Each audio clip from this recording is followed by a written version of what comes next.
Now, honorable members, definitely I cannot understand where we cannot have 15 members in these chambers. It's difficult to understand.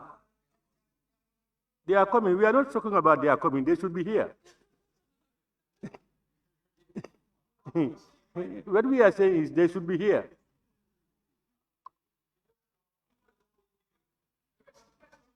And on the right side of Parliament itself is almost empty.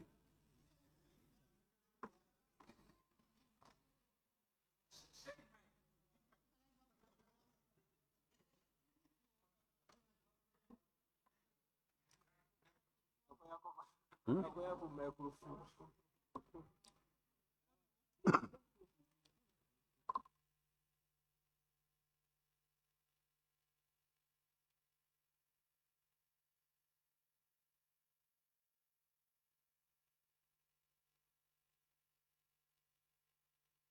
Honorable members, we now have the number. It's unfortunate, Honorable Deputy Majority Leader. It's unfortunate the right side of the Parliament is what is most absent. They should be here by the agreed time. No, they should be able to suspend that, come in, and then go out. We agreed on a specific time to be back. So, honorable members, the House now resumes. Honorable members, just before I suspended the session, we were supposed to have the Honorable Minister for Defense. But I am made to understand that they have agreed amongst themselves because the Honorable Minister for Works is bereaved and should attend a funeral. And therefore, we have to alter the order paper. I will invoke clause 14.3 of the standing orders to invite the Honorable Minister for Works to take the podium.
Honorable members, questions for which due notices were given to the Honorable Minister for Transport, Works and Infrastructure by Honorable members for oral reply. Question number 170 of 2025 by the Honorable Member for Jara East.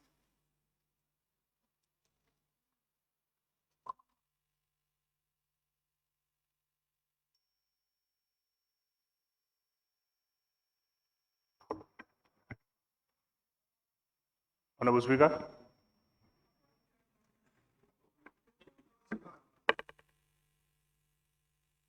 East.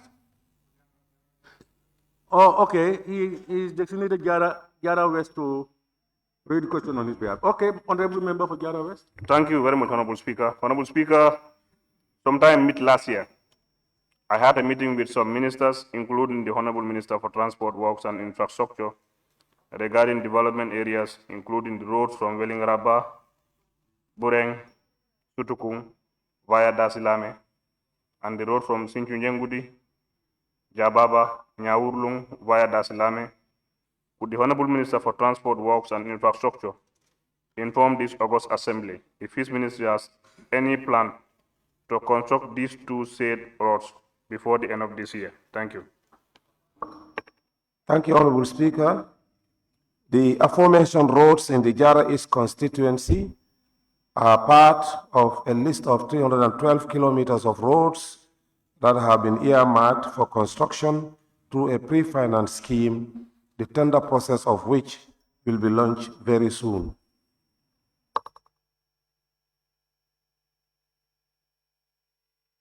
Any supplementary? When the minister is ready and you have supplementary, just rise up and then put your supplementary.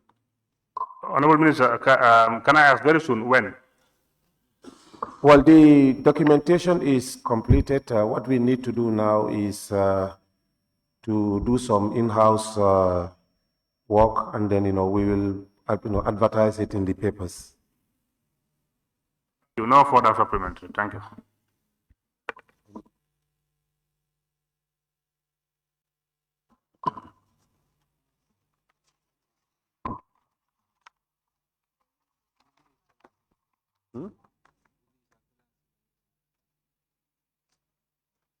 Afterthought, Woolly East. Honorable Member for Woolly East. Thank you very much, Honorable Speaker. Honorable Speaker, I will be interested to know whether all these villages that are mentioned in the question will be affected. Yes, definitely for Jara East, all these roads, the villages mentioned are part of the roads to be done. In all, it's about 28 kilometers. Question number 171 of 2025 by the Honorable Member for Serekunda West. Thank you very much, Honorable Speaker.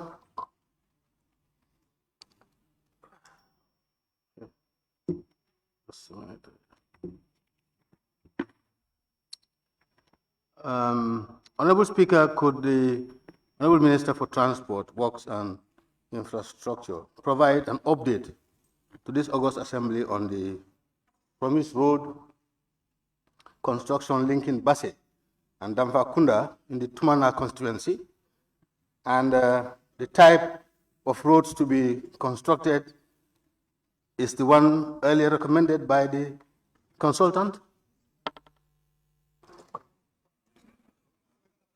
Thank you, Honorable Speaker.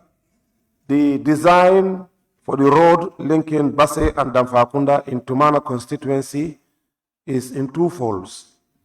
The first part of the road will be the standard double surface dressing, while the remaining part from the outskirts of Damfakunda village to the Basse MRC will be constructed in elevated concrete road format as per the recommendations of the consultant.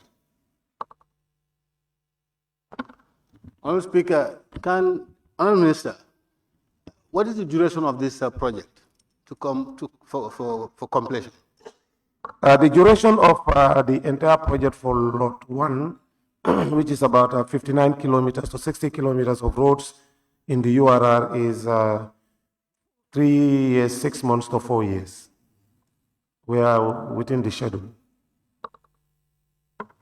Thank you. No further question.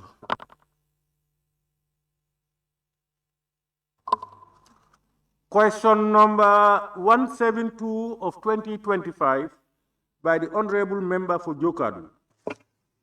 Thank you very much, Honorable Speaker, for giving me the floor.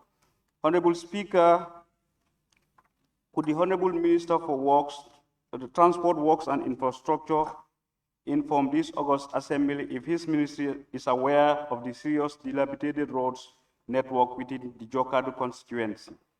If yes, when is work going to start on these said roads, namely Kersele via Kirjane, Bali Mandinka, Bali Ali Hawa to Dasilame, which is 24 kilometers, Kuntaya to Ker Amadou, 5 kilometers, Kuntaya to Medina Mudum, 5 kilometers, and then Munyagin via Karantaba to Darufodeba, which is also 10 kilometers. In total, 44 kilometers. Thank you. Thank you, Honorable Speaker. The Ministry of Transport, Works and Infrastructure is indeed aware of the seriously dilapidated road networks within the Jokadu constituency. Under the current pre-finance scheme, up to 28 kilometers of roads are earmarked for construction in Jokadu. Subject to availability of funds, plans are in place to rehabilitate some roads in 2025 in Jokadu. Thank you very much, Honorable Speaker. And Honorable Minister, thank you so much for the information. But as the condition of these roads are serious and people are really frustrated, now, even if the other part of the roads are not to be constructed now, I would definitely like you to tell me when this renovation will start. Because as the rain is fast approaching, it is going to be very difficult if some of these roads are not maintained. Thank you. It may be difficult to say exactly when, but just currently I'm being told that the NRA has dispatched a team that is currently going around the country to look at conditions of roads, and then they will report back to headquarters to prepare a plan for renovation of these roads. And that will include Jokado. Thank you very much. Honorable Minister, but on the side of NRA, I could remember in Jokadu, they went there more than even 4 times just to go and then have a look. But up to now, nothing has been done. Even last year, I went with them during the rainy season because there were communities in Jokadu last year. The entire rainy season, people cannot just go to their communities. Even if you come to Banjul, going back from Bara, Honorable at the member, garage, if you... Honorable member, we Yes. invite your supplementary. Yes. You cannot have a vehicle to connect to those communities. And definitely, we would want your ministry to do something about it because people are really wondering what is going on. Thank you so much. Thank you. We will work with you on this. And as I said, once the team is back, an assessment report will be done, and then we will work with you on this. Thank you. Honorable member for Brikama North and minority leader. Thank you very much, Honorable Speaker. Honorable Minister, you indicated in your response that 28 kilometers of roads in Jokadu are earmarked for construction. And then the question posed by the Honorable Member listed 4 roads. If you can tell us these 28 kilometers, which of these roads would be covered by these 28 kilometers? Mark, number one, definitely we have looked at that. And the one from, not the list here, but there is another road from Kuntaya to another village, I can't remember the name. We had a meeting there last year. That is also part of the roads.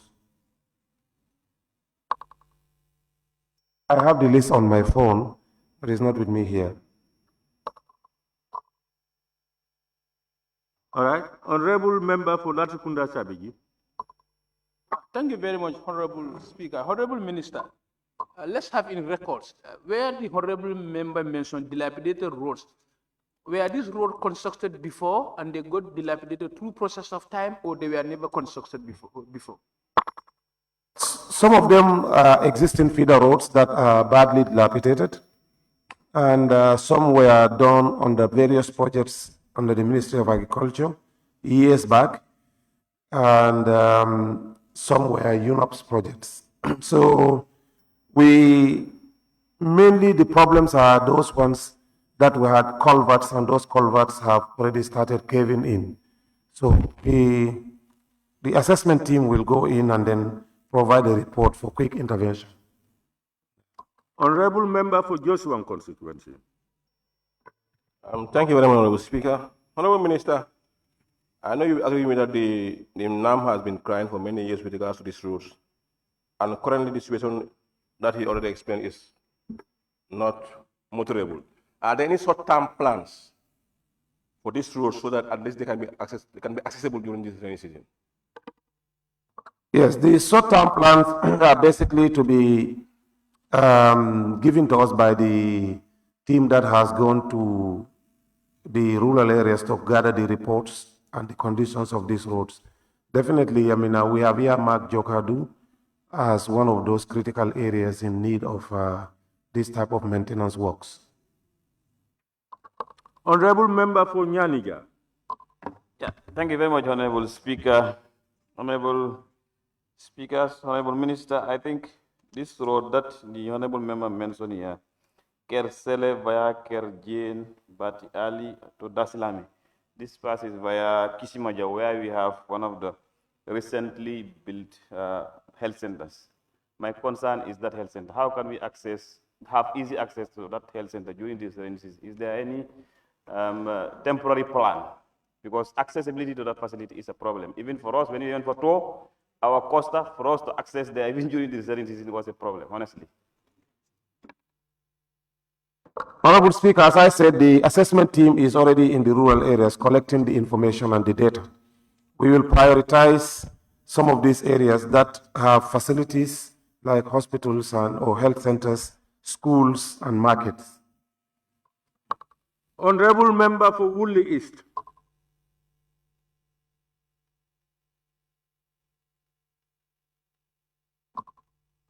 Question number 173 of 2025 by the Honorable Member for Ileasa.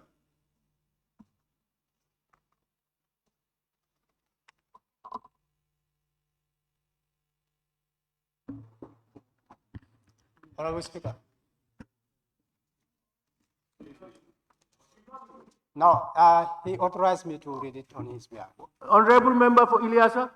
He's not in, he traveled, but he authorized me to read the answer, question on his behalf.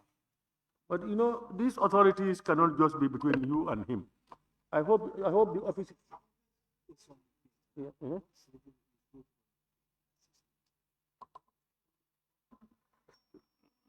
He has authorized. Gimara. All right, Honorable Member for Gimara, you can take the floor. Thank you, Honorable Speaker. Honorable Speaker, could the Honorable Minister for Transport, Work and Infrastructure inform this August Assembly when the construction work of Ileasa Kachan Road and India via Jajari to Keri roads will actually commence? Thank you, Honorable Speaker. The construction of the said roads are not part of the pre-finance project. However, the ministry has listed the said roads in the data bank for future works once funding is available.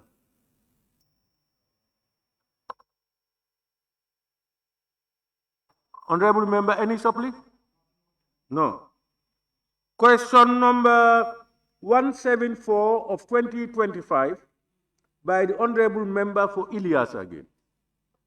And I think the Honorable Member for Gimara will step in. Thank you, Honorable Speaker. Honorable Speaker, could the Honorable Minister for Transport, Work and Infrastructure inform this August Assembly whether the ministry have any plan to construct the road linking Farafenye and Balingo, looking at the importance and horrible condition this particular road is?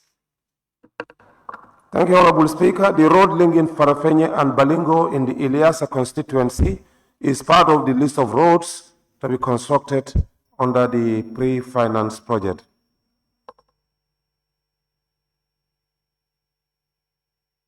Honorable Member. Question number 175 of 2025 by the Honorable Member for Sami. Thank you very much, Honorable Speaker. Honorable Speaker, I want to thank the Minister and his team for visiting roads at the rural areas and urban areas. Honorable Speaker. Honorable Speaker. During the adjournment debate, you thank you. Okay. Please, Honorable Speaker, would the Honorable Minister for Transport, Works and Infrastructure inform this August Assembly when the following roads, Lamenkoto, Bani to Kuntin, and Raner Wolof to Fitu, Pula will be completed? Thank you, Honorable Speaker. The said roads in question will be completed by the final quarter of this year, 2025. Thank you very much, Honorable Speaker. Honorable Minister, what is the percentage of these two roads? Well, the overall percentage of the entire lot, which is about 52 kilometers, is 68%. All earthworks are completed and all culverts have been done. What is left now is to do the dressing and then also, cover the roads, seal the roads. So that we are hopeful that from October, November, December, we should be able to finish the entire 52 kilometers. We have already started from Reneru, going to Fortifula to Karantaba with the sealing, where you have the black, what we call tarmac. So they have gone almost 5 kilometers out of the 25, yeah. Thank you. Honorable Minister, these roads, are they going to be tar roads? All of them tar roads.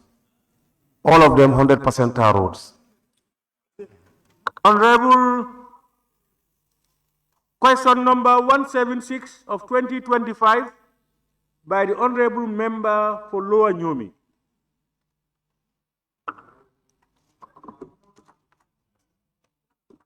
Honorable Speaker, there are so many road projects throughout the country, and none in my constituency of Lower Nyomi. Could the Honorable Minister of Works, could the Honorable Minister of Transport, Work, Infrastructure inform this August Assembly when is his ministry's plan to construct some of the feeder roads in Lower Nyomi? Thank you, Honorable Speaker. The famous Hakalang roads cuts across the various parts of the Nyomis, including the Lower Nyomi, and the government of the Gambia intends to construct up to 20 kilometers of roads in Lower Nyomi under the pre-finance project that we are about to launch very soon. Thank you very much. Honorable Minister, the Hakalang Road you mentioned, Lower Nyomi enjoyed only 2 kilometers. That is Bunyadu to Bakindik, Bangali to Merina Serigne. Are you willing to construct more in the other sides of the district? Yes, we are doing up to 20 kilometers in your area. Thank you. Thank you very much. No further question.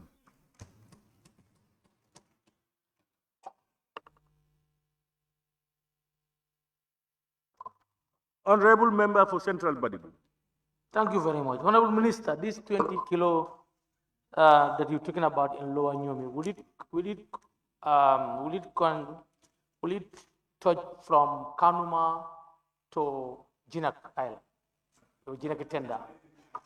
Yeah, unfortunately, Jinak Island is not part of the pre-finance, but it's part of the World Bank project that we have identified. Honorable Member for Latrikunda Sabi.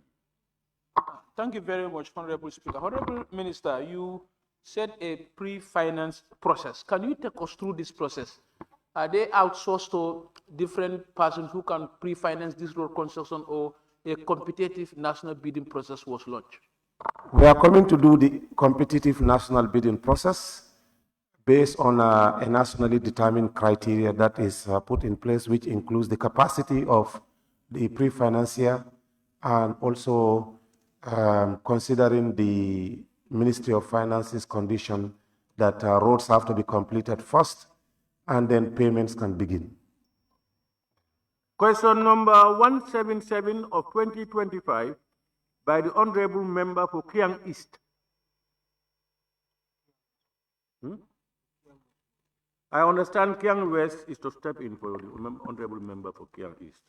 Thank you so much, Honorable Speaker. Reading this question on behalf of Honorable Member for Kiang East. Honorable Speaker, the Kolior Jomar Jasobo stretch road in Kiang East has been left in a bad condition during the ward councillors election in February this year. With the rainy season approaching, there are well-founded fears that the road will be largely impassable. Could the Honorable Minister for Transport, Works and Infrastructure inform this August Assembly whether his ministry has plans to upgrade the road to enable people use it. Thank you, Honorable Speaker. The Ministry of Transport, Works and Infrastructure will collaborate with the National Road Authority to make this stretch of road in question motorable. Honorable Minister, earlier on during this time of election, one of the advisors to the president brought a power tiller there to clear the road, and with your candidate. Why is it that the road construction stops after the election? Let me make a clarification. I was not aware that the president sent any machinery in Kiang East to do road clearance, especially in the aforementioned roads. Neither did the Ministry of Transport, Works and Infrastructure did it, nor the National Road Authority. So I think, I don't know who was there, but not us, basically. Yes. Okay, Honorable Minister, I'm confirming to you that it happened because I was there. But Honorable member, however, please. You are talking about something outside the scope of the Honorable Minister. The Honorable Minister has told you that none of what you are saying involves his ministry or his department. So please. Okay, Honorable Minister, when will the said road construction start to help people in those areas? We will do the maintenance, not the construction. Yes. And NRA has confirmed to me that they will work with the contractor in that area to help make that road motorable. You have any list? Question number 178 of 2025 by the Honorable Member for Fonyi Kansala.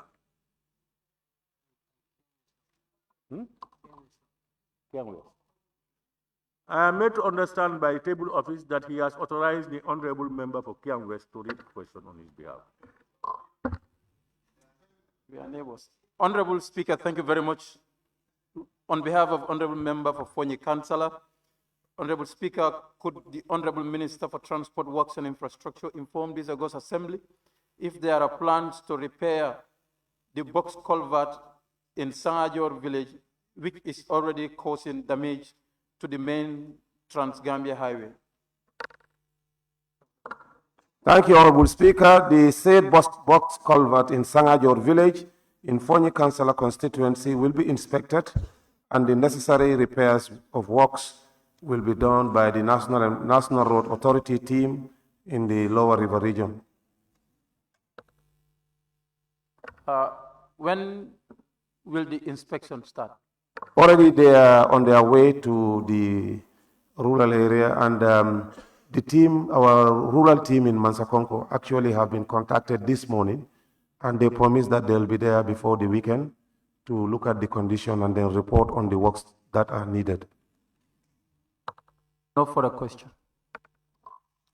Question number 179 of 2025 by the Honorable Member for Bundungakunda. Thank you very much, Honorable Speaker. Honorable Speaker, could the Honorable Minister for Transport, Works and Infrastructure inform this August Assembly whether his ministry has any plans to construct additional road in Bundung and the surrounding communities in the near future? Thank you, Honorable Speaker.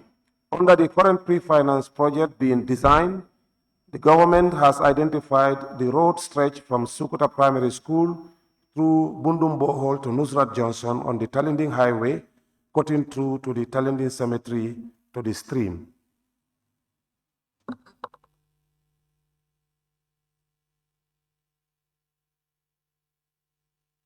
Supplementary? Yes. Yes, please. Yes. Honorable Minister, when do you think this project will commence, please? Thank you. Well, as I said, we are doing the necessary paperwork being finalized, and very soon we will advertise the process on the national newspapers and also on the internet for interested bidders to apply very soon, because we want all the surveys to be completed by the end of the rainy season, and then proper works will start, hopefully October. More, Honorable. Bundunga Kunda, you are okay. Honorable Member for All Yundum. Thank you, Honorable Speaker. I want to seize the opportunity because I think the question has given us a way. The surrounding community, so I am coming in from there. So, Honorable Minister, my constituency is getting a lot from you now. But currently, another constituency close to my constituency has a problem. You know, the stretch from Mahmuda to Kunkujang Jataya is in a very serious condition. I don't know whether your ministry has any plan to construct that. We are dealing with Bundu. I can also bring Salikenye.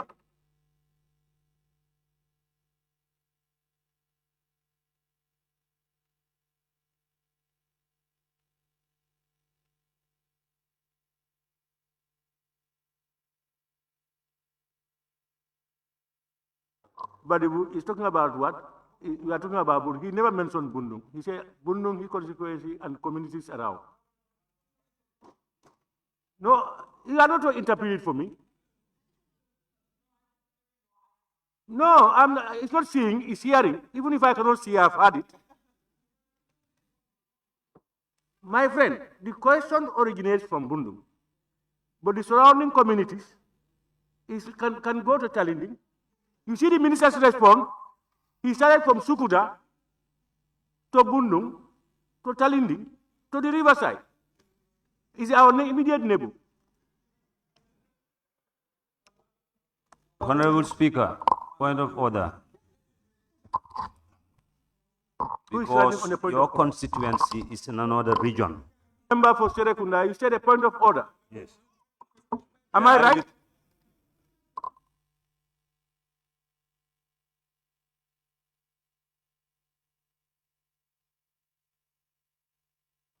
Honorable Speaker, yes, the Mahmuda Road has already been surveyed for the World Bank project, or has been identified for the World Bank project. Yes. Honorable Member for Joshua. Thank you very much, Honorable Speaker. Honorable Minister, Babun Fati and Sankusla Road, are they part of the survey? Yes, they are part of the roads within the KMC. We are doing about 28 kilometers in KMC.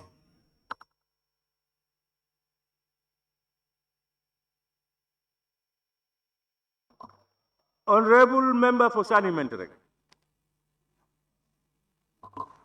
Thank you very much, Honorable Speaker. And Honorable Speaker, now that they've touched on Sukuta. Honorable, just put your question. I'm coming to my question. Sukuta is no, you making inferences. No, based on the minister's response. Honorable Minister, now that you've touched on Sukuta and you've talked about the connection or the road connectivity within Sukuta, around Sukuta Primary School down and to Bundung Kakunda. So I just wanted to be clear, how long does it take to do the survey and of course the bidding and the normal procedure before the work starts? Thank you. Well, you know, the urban area is a bit different because you have to think of relocation. You have to think of probably if the road is narrow, demolition. So a lot of work goes into the survey works, but hopefully for the 20-something kilometers that traverses within that KMC and that Sokoto should not be more than 3 months. So we are hopeful that within the rainy season, if we are finished with our advertisement processes and procurement, they should be able to do the studies and the surveys. Survey, but the bankable studies and the feasibility. Honorable Member for Serekunda. Yes, thank you very much, Honorable Speaker. Given the geography of Bundung and its surrounding, mainly Serekunda, and the socio-economic activities going around that end, so could the Honorable Minister inform this August Assembly whether they have any plans of linking the community of London Corner and Bakote and the community of Dipakunda and Manjai. Are they part of the project? Yes, we have a number of smaller roads within Dipakunda near the Tube town, coming from the quarry, and also the ones coming from Bakote, linking the communities that are divided by the stream. Honorable Member for Central Badibu. Thank you very much. Honorable Minister, do you already secure funding for these proposals? When we say pre-finance, we advertise, and those with capacity come in and they are assessed, financially and technically, to be able to take part in the construction works. Question number 180 of 2025 by the Honorable Member for Sabak Sanjar.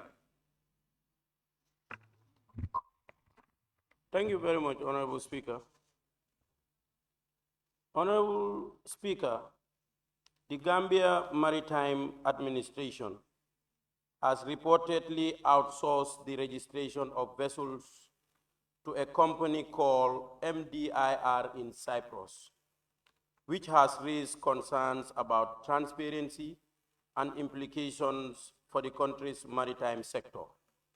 Could the Honorable Minister for Transport, Works and Infrastructure inform this August Assembly what steps has been taken to address this public concern?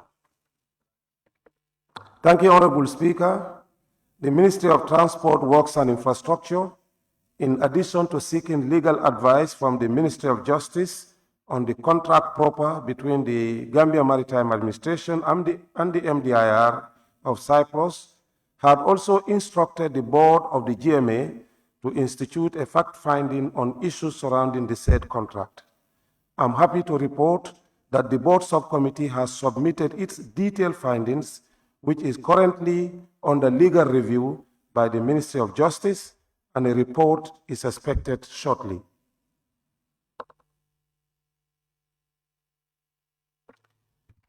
Thank you very much, Honorable Minister, for those efforts. The said board told some sources that they were never consulted as far as negotiations of outsourcing the said license is concerned. And this said company is also entitled to charge and collect user fees in consideration of the said agreement. Don't you, what is your take on the financial implication that this may have on our Gambia Maritime Agency? Mr. Speaker, let me make a clarification that registration of vessels under ship registry schemes is a normal thing in the maritime sector. However, in this one, yes, our ministry was not consulted. We were not aware of it. But speaking on the substantive issue is something that I want to avoid because we are awaiting legal advice, and I don't want to prejudice the outcome of that advice. For that being the case, Honorable Speaker, I reserve my other questions. Thank you. Honorable Member for Kiang West. Honorable Minister, thank you so much for that response. After the committee concluded their investigation into the matter, and does it require a legal opinion before you know whether there is a foul play or not? And if it doesn't, was there any foul play? Well, I don't want to speak on the specificities of the findings, but we have seen that the committee has enumerated a number of issues that require legal advice for us to get to the next steps. And we are keenly awaiting that. Hopefully by Monday, we will get the report, and then we will issue a press statement on the direction of the next course of actions that we will take. Definitely. Honorable Member for Central Badibu. Thank you very much. Honorable Minister, we all know that vessel registry is a source of income for every country. Would you be able to give us breakdown of income generated from period of 2020 to 2025. Substantive question, Honorable. Honorable Member for Latrikunda Sabiji. Thank you very much, Honorable Speaker. Honorable Minister, if we look at corporate governance, we have the board, we have the management. This type of contracts can never be awarded by the management without the board approval. Are you telling us this contract was awarded without board approval? But if there was board approval, then why is the board coming to investigate? You cannot be a judge in your own court. Was the board aware of this contract or they were not aware? No, from the preliminary findings that was sent to me, the board was not involved in the awarding of the contract. That is why we had to send it to the Ministry of Justice for proper advice on even the constitutionality of the award itself. Yeah. Let me thank the Honorable Minister on your behalf for ably responding to all your questions. Honorable Minister, thank you very much, and you are released.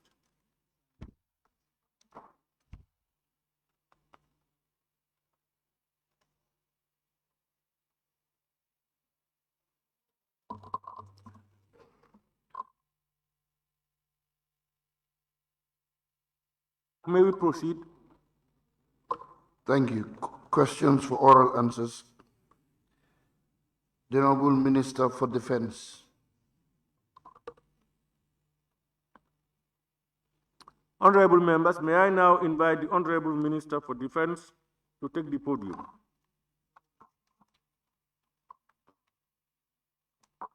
Questions for which due notices were given to the Honorable Minister for Defense by honorable members for oral reply.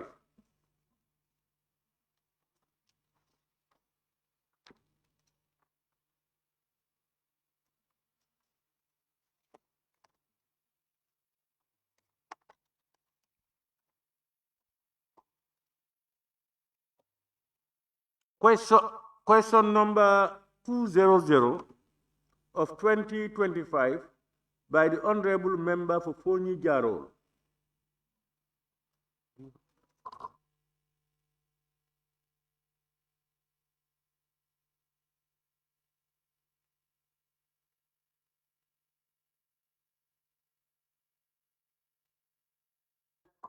I am made to understand that the Honorable Member for Jarol has delegated the Honorable Member for Kiang West. Kiang West. Honorable Speaker, thank you very much. On behalf of Honorable Member for Fonyi Jarol, Honorable Speaker, could the Honorable Minister for Defense update this August Assembly on the Ministry's deliberate refusal of the selection? Excuse me, Honorable Speaker, could the Honorable Minister for Defense update this August Assembly on the Ministry's deliberate refusal or the section of the Constitution relied upon denying the implementation of the High Court judgment on the illegal dismissal of Umar Sajo, a judgment passed once in November 2019. Thank you very much. Honorable Speaker, the Ministry of Defense was never served with the High Court's ruling. When the ministry became aware of the matter, we obtained the court order and referred it to the Ministry of Justice for legal advice. According to the Ministry of Justice, this judgment was a declaratory in nature and not executory, and as such, the ministry cannot act on declaratory judgment. Thank you. Honorable Minister, only we have asked this question and you promised to engage this Umar Sajo and the family on the floor of Parliament here. Have you started this engagement? Yes. We have attempted to contact his lawyer on a number of occasions, but yet to receive response from his lawyer. Thank you. When did you contact the lawyer? On several occasions. The records are there. Honorable Member for Latrikunda Sabiji. Thank you very much, Honorable Speaker. Honorable Minister, I think, as I said before, this Sumat Sadio issue is as old as this parliament. And still the same answer, and members will give different questions. Now, court judgment, we told you before, there are two things about court judgment. Honorable Member, this one is not for debate. No, Honorable, please. Okay. We are not in a debate. You are here to ask your supplementary question. Okay, declaratory judgment means a right has been violated. When will you remedy this right that has been violated?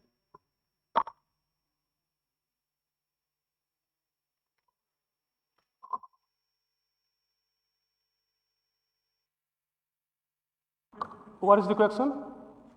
You said that when the legal advice you sought from the Minister of Justice said this is a declaratory judgment. I'm now putting to you, declaratory judgment anywhere in law means that a right has been violated. When are you going to remedy this right that has been violated?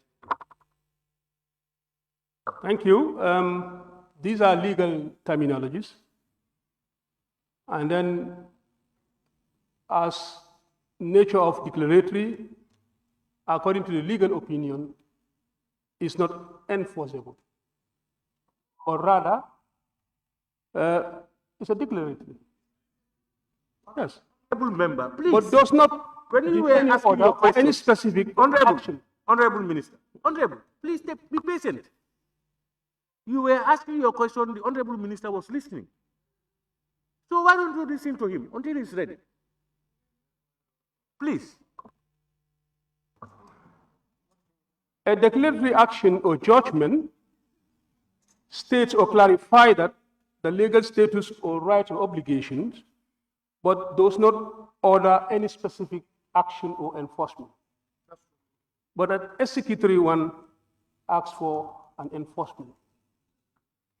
That is what we understand. Thank you. Honorable Member for Fonyi Bintang.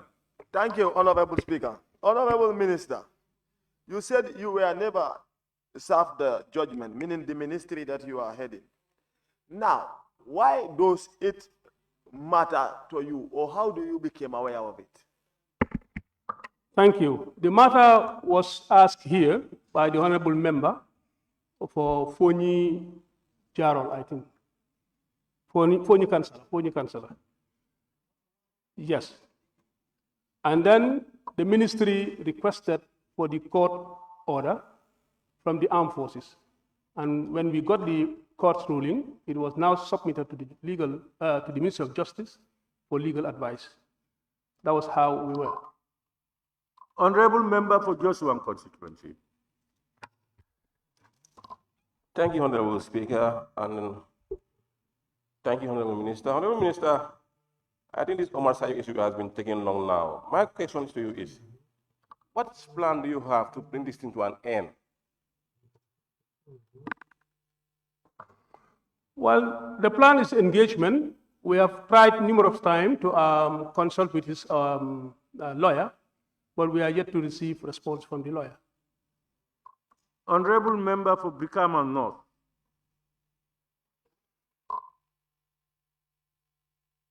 Thank you very much, Honorable Speaker. Honorable Minister, I could recall instance where there was request on the legal opinion you requested from the ministry to be provided to the National Assembly. Whether that has been provided, so if no, why?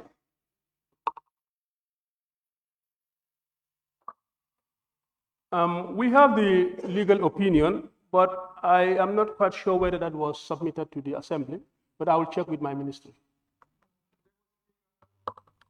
Honorable, you want to ask a question? Yeah, the question that I asked was that. Question you asked? Yeah, it's not fully answered. That was the legal opinion that was requested. He was asked to provide a legal opinion. So whether that legal opinion that we asked him to provide, whether he had provided that or not, and if no, why so? Well, I have not received any request from the National Assembly, but it was here that it was asked. And then I said that it will be provided, but I will now check with my ministry whether it has been submitted to the National Assembly. Thank you. Honorable members, I am just being informed that the legal opinion was submitted to Parliament. Honorable member for Sanimentering. Thank you very much, Honorable Speaker. Honorable Minister, in your response that you've said you've started contacting the family or the lawyer of Omar Sajo. So I just want you to furnish this August Assembly. When exactly did you start contacting or engaging the family or the lawyer of Omar Sajo? Exactly, when exactly? And how long have you been awaiting for their response? Thank you. Thank you. We did not contact the family. Instead, we were talking to his lawyer. This was about, I think, a month ago. Question number 201 of 2025 by the Honorable Member for Janjambure.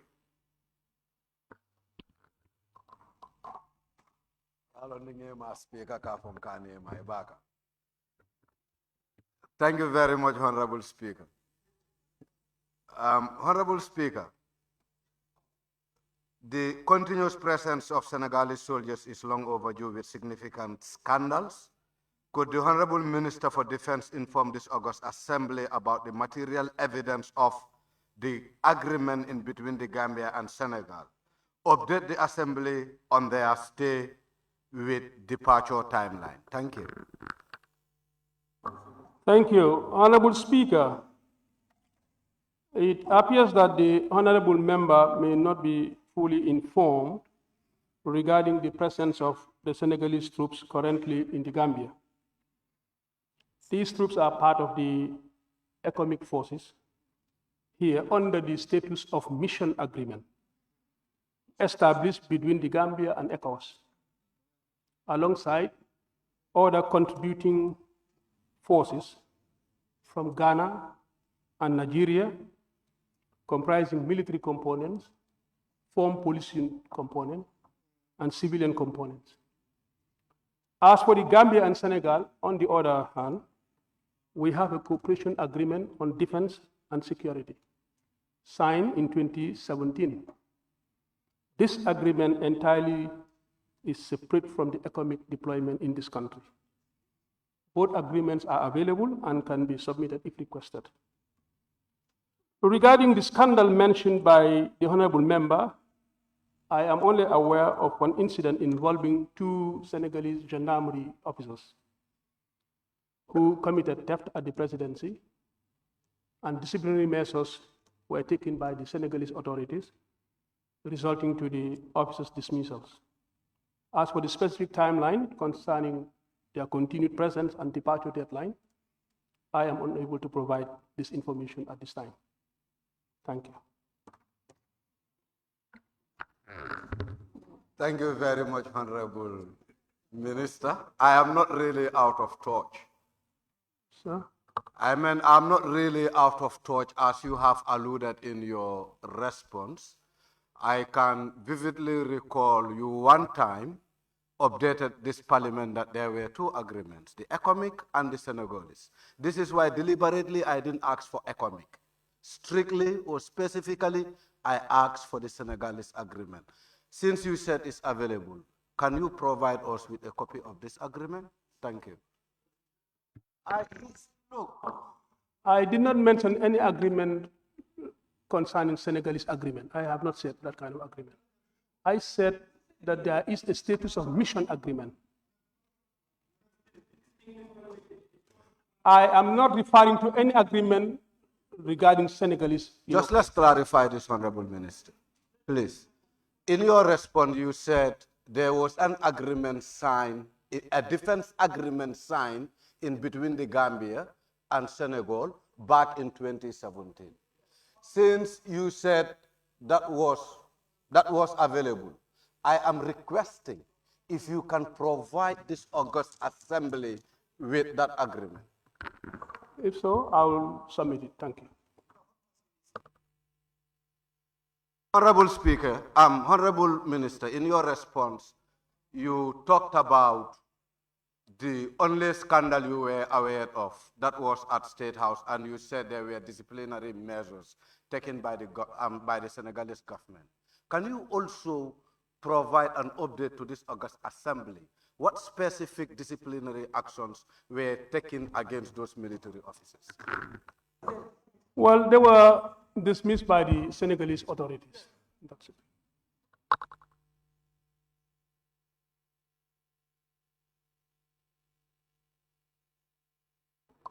Honorable Member for Fonyi Bintang. I withdraw his acts. Honorable Member for Latrikunda Sabiji. Thank you very much, Honorable Speaker. Honorable Minister, these two gendarmes are very bad, stealing our president's food.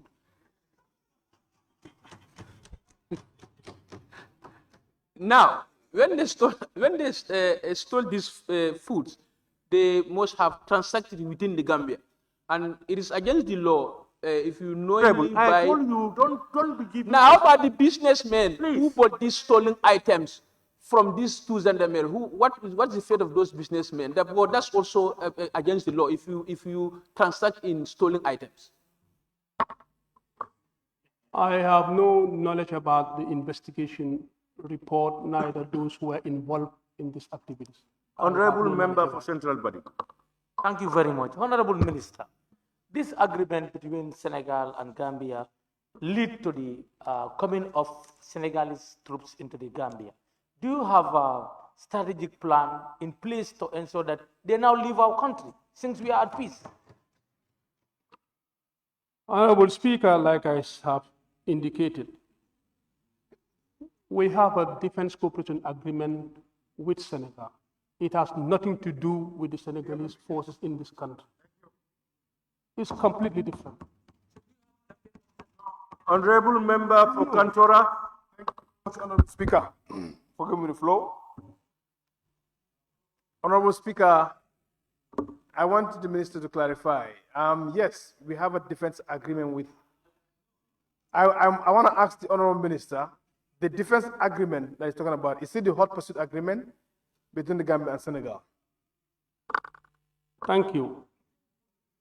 The cooperation agreement on defense and security between the Republic of the Gambia and the Republic of Senegal is entirely on the arrangements of defense and security between the two countries. Capacity building, training, intelligence sharing, other fields of cooperation in the military, cooperation agreement, support in logistics, and many other things. The other agreement has to do with the protocol arrangement or the implementation of the right to cross-border hot pursuit. This is another protocol arrangement that has been signed between the two countries as well. Thank you. The Honorable Member for Sabak Sanjal. Thank you very much, Honorable Minister. Honorable Minister, the Senegalese soldiers stationed within the country, either in Fonyi or in Banjul, are they here under the ECOMIC or under the Senegalese agreement with Gambia? Honorable, obviously Honorable under Minister ECOMIC. answered this question now, just about 3 times now. Obviously under ECOMIC. The soldiers from Senegal, there are some that is an agreement between Gambia and Senegal, and the other one is ECOMIC. That's the West African Stability Force. Big Senegalese soldiers are part Nigerians and Ghanaians. Honorable Speaker, I think you are making me confused here.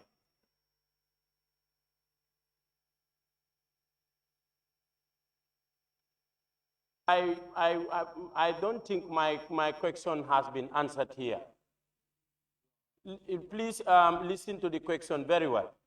The minister said that they have 2 agreements. One is under ECOMIC.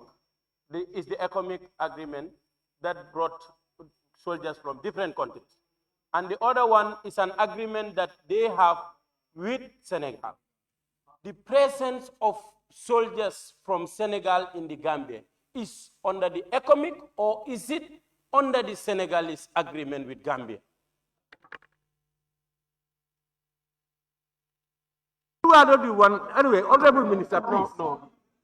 Honorable Minister, go ahead. Thank you, Honorable Speaker. Honorable Speaker, let me make it very clear. The presence of the economic forces in this country, Senegalese forces, Ghanaians, Nigerians, these are under the authority of the status of mission agreement. That is why they're here. They have nothing to do with our own bilateral agreement, bilateral defense agreement between the Gambia and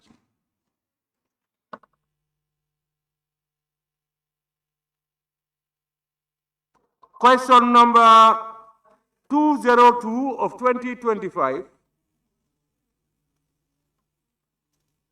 by the Honorable Member for Fonyi Kansala. I understand the Honorable Member, there is a new marriage between the two, I think. Honorable Member for Kiang West, Honorable Member for Kiang West, but they are neighbors. Yes. Fonyi and the Kiangs are neighbors. We are neighbors. Very good neighbors. We are good neighbors. Honorable Speaker, thank you very much. Reading this question on behalf of Honorable Member for Fonyi Kansala.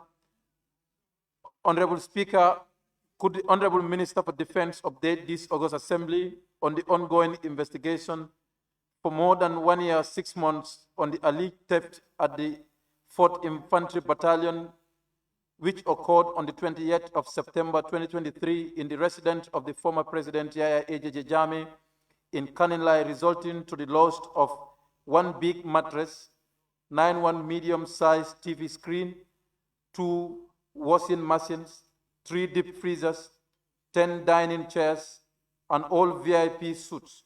Even though the residence is now a military barracks with guard posts on both sides of the compound. Thank you. Honorable Speaker, there is an update on the investigation report. The Military Board of Inquiry have submitted its preliminary report regarding the theft incident at Kanilai. While the findings have provided some insights into the matter, they did not conclusively identify all individuals responsible for the theft. During the course of investigation, few items also were recovered from the room of 2 soldiers, and these items include 1 large mattress, 4 chairs, 1 table, 7 cooking pots, 3 speakers, 9 conference microphones, 2 refrigerators, 1 walking stick. Disciplinary actions will be taken against soldiers found in possession of these items in accordance with military regulations. However, several other items remain unaccounted for, as they could not be recovered by the initial investigation. In light of this, I have ordered the establishment of a broader investigation panel to include other security agencies to continue the inquiry. Thank you. Honorable Minister, how long does it take your ministry to investigate theft? Well, as long as it takes for the investigation team to conclude their investigations.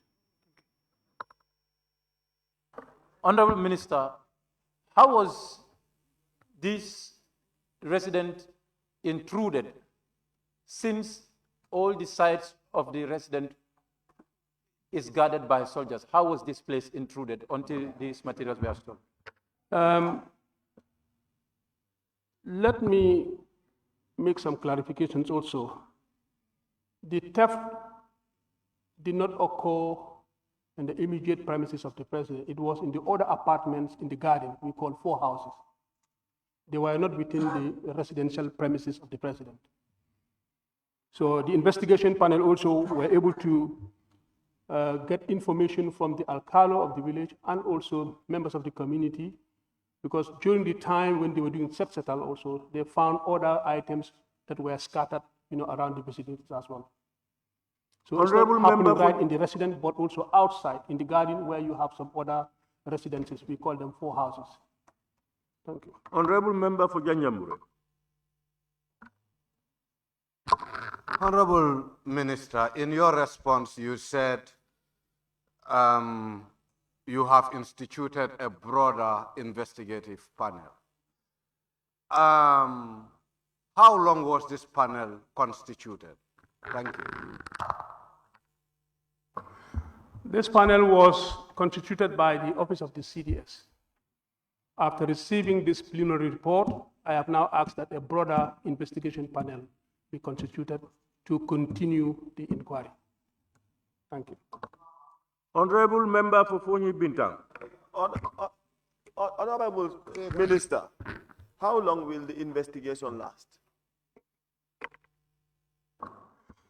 Thank you. I cannot give a definite time frame, but I think we should allow the investigation panel to proceed with their investigations. Thank you. Honorable Member for Jesuam. Thank you, Honorable Speaker. Honorable Minister, you made mention that there were 2 soldiers that were found with this item. What is their current fate now? What is the current fate of those soldiers? Like I said, disciplinary action will be taken against them. The Office of the CDS is doing due diligence with regards to that. Honorable Member for Latrikunda Sabiji. Thank you very much, Honorable Speaker. Honorable Minister, when the former president left his compound, was there a checklist of all the material he left in his compound before the possession was given to the Gambia Armed Forces? I have no information about this. I don't know whether that was done.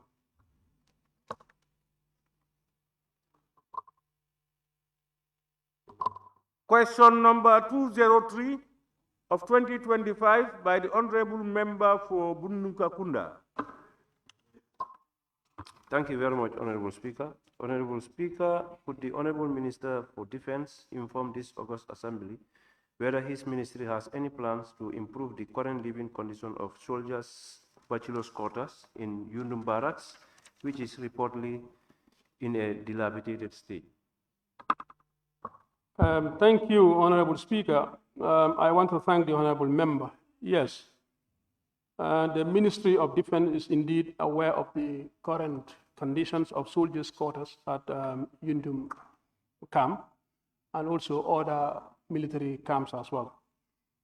I would like to emphasize that the welfare of our personnel remains a key priority for the ministry.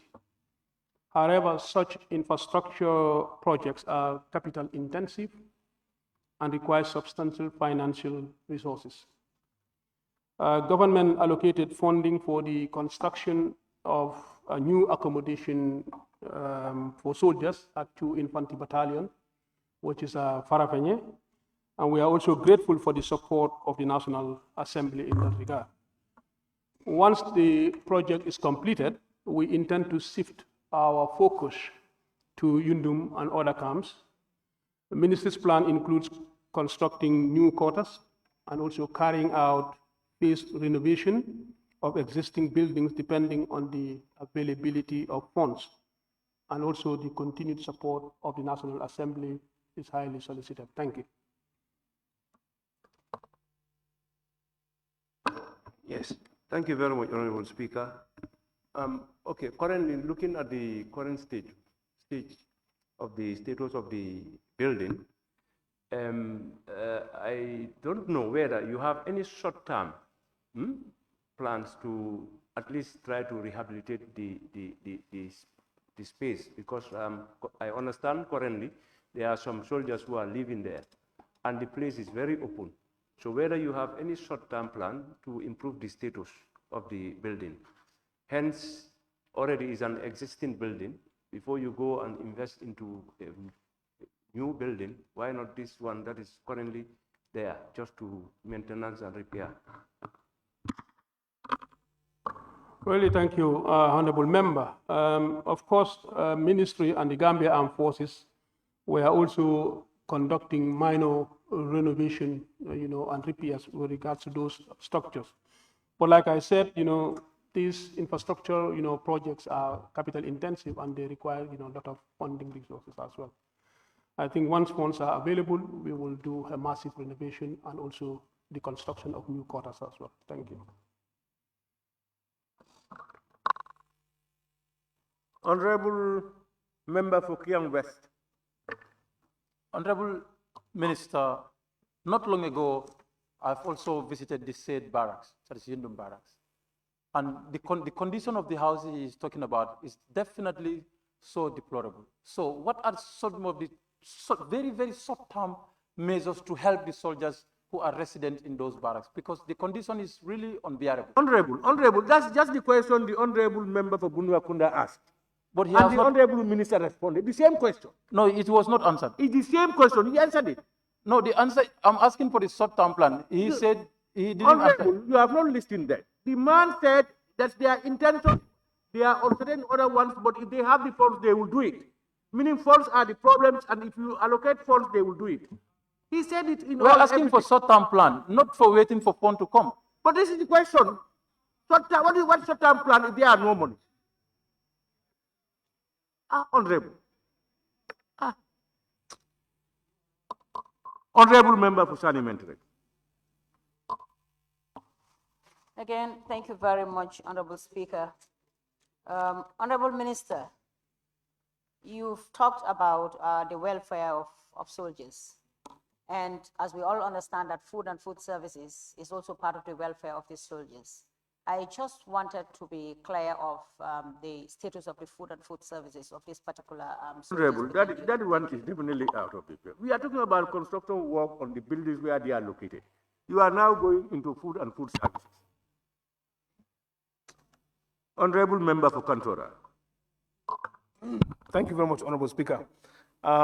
Noting that the condition of the infantry battalion in Yundum Barrack is an eyesore, wouldn't the Ministry of Defense deem it possible even to collaborate with the Ministry of Works for a possible pre-financing mechanism to address the concern? Thank you. I think that's a good suggestion, and we will consult as appropriately advised. We will do that immediately. Thank you. But currently also we are deploying our engineering corps to do minor repairs in those structures as well. Thank you. Honorable Member for Central Badibu. Thank you very much, Honorable Speaker. Honorable Minister, would you also like to extend it to Basse as the roof is leaking? They are also in a deplorable condition. Basse. Yeah, Basse, I went there just of recent, the same condition. Yes, you are quite right. Currently, we are now almost done with the renovation of Hamsa Barracks. I think by July, we will have, those who were evacuated from those buildings to come back to their houses. And from there, we'll extend also the work-related services to other camps, in the country as well. Thank you. Thank you very much, Honorable Minister for Defense, for ably responding to honorable members' questions, oral questions. Thank you very much. You are released, Honorable Minister. Clerk, may we proceed?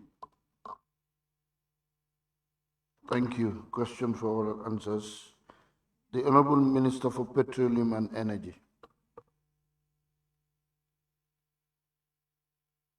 May I now invite the Honorable Minister for Petroleum and Energy to take the podium.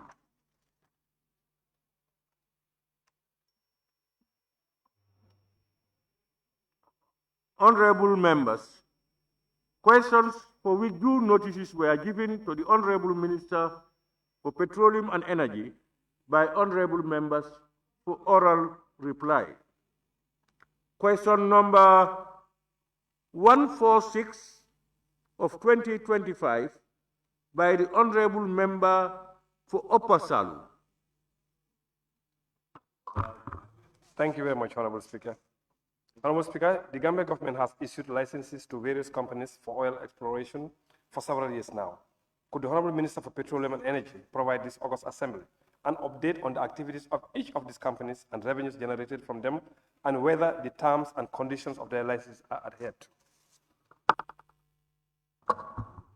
Thank you. Thank you, Honorable Speaker. Honorable Speaker, the government has issued licenses to various companies for oil exploration from 2017 to date, namely FAR, Petronas, Joint Venture, British Petroleum, that's BP, and Petrono. A summary of their activities are hereby outlined. FAR was assigned 80% of Block A2 and A5 licenses in 2017, following a farm-in agreement with Erin that held the remaining 20%. In 2018, Petronas was subsequently assigned 40% of FAR's shares in Block A2 and A5 licenses. This was followed by the exit of Erin, and the 20% reverted to government. BP was granted the A1 license in 2019, which BP surrendered in September 2021 due to change of their corporate strategy to clean and green energy. Petrono was granted a license in 2020.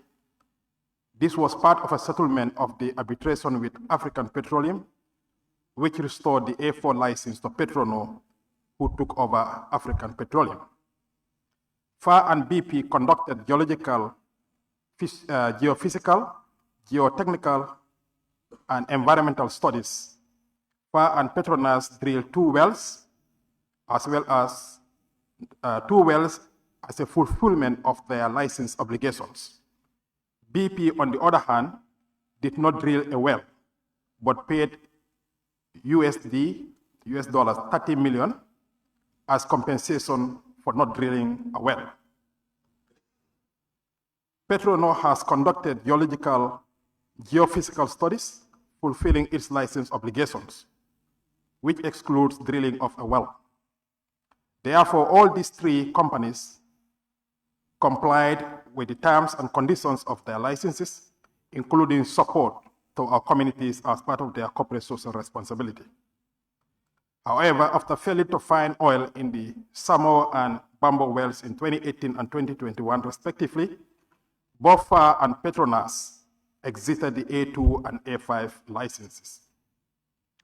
Honorable Speaker, total revenue of USD, that's US dollars, about 60,346,263 was received from the 3 licenses, from the 3 license holders between 2017 to date. Please see the revenue paid by each of the companies table below. On training and resources, FAR and Petronas, 3,145,691. British Petroleum, that is BP, 1,095,866. Petrono, 1,279,250. And the total for the training and resources is about 5,520,808. For surface rentals, FAR and Petronas, 3,432,865. British Petroleum, BP, which is $525,057. Petrono, $817,000. $817,534.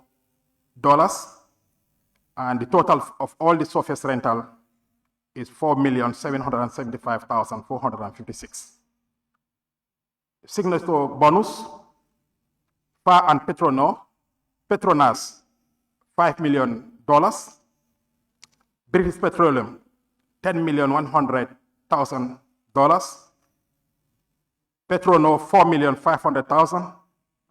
And the total signature bonus is about $19,600,000 US dollars. Unfulfilled obligation, British Petroleum, $30,450,000 US dollars. So the total amount is about $60,346,260 US dollars. Thank you very much, Honorable Minister. Honorable Speaker, would the Honorable Minister confirm to this August Assembly the transfer of interest or shares from the Petronas BP to another company? Can you confirm whether the taxes that they are supposed to pay were paid? Well, I can confirm that probably we can just make some consultation with the GRA. Thank you. Thank you very much. We can get that confirmation later on. Now, the last question I have here is about the activities from 2020 to 2025 to date. It seems there is not that much being done. What is the ministry actually doing right now to continue prospecting? Because of, again, when you look at what's happening in this coast, it seems there is something there. What is the ministry doing for the past 3-4 years, which seems to be very dormant in terms of continuing the prospecting? You are absolutely right. There was change of what is called interest from 2019 to 2020 by the international oil companies in terms of their interest in oil exploration. But of recent, it has started picking up. I think we thank the policy of the new government in the United States. So that has also triggered, and some companies have now started expressing interest. And we are also carrying out a lot of marketing activities to market our oil blocks. So far, we have received a number of applications which are under review. Thank you.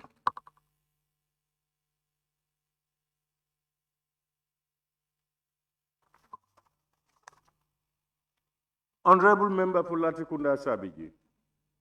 Thank you very much, Honorable Speaker. Honorable Minister, you mentioned BP left when their corporate strategy changes.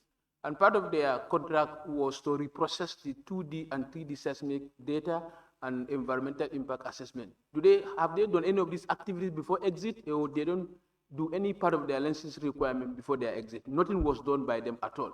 Reprocessing the 2D, 3D seismic data or environmental impact assessment. Based on the information I got, they have fulfilled all their licensing conditions. Honorable Member for Kiang West.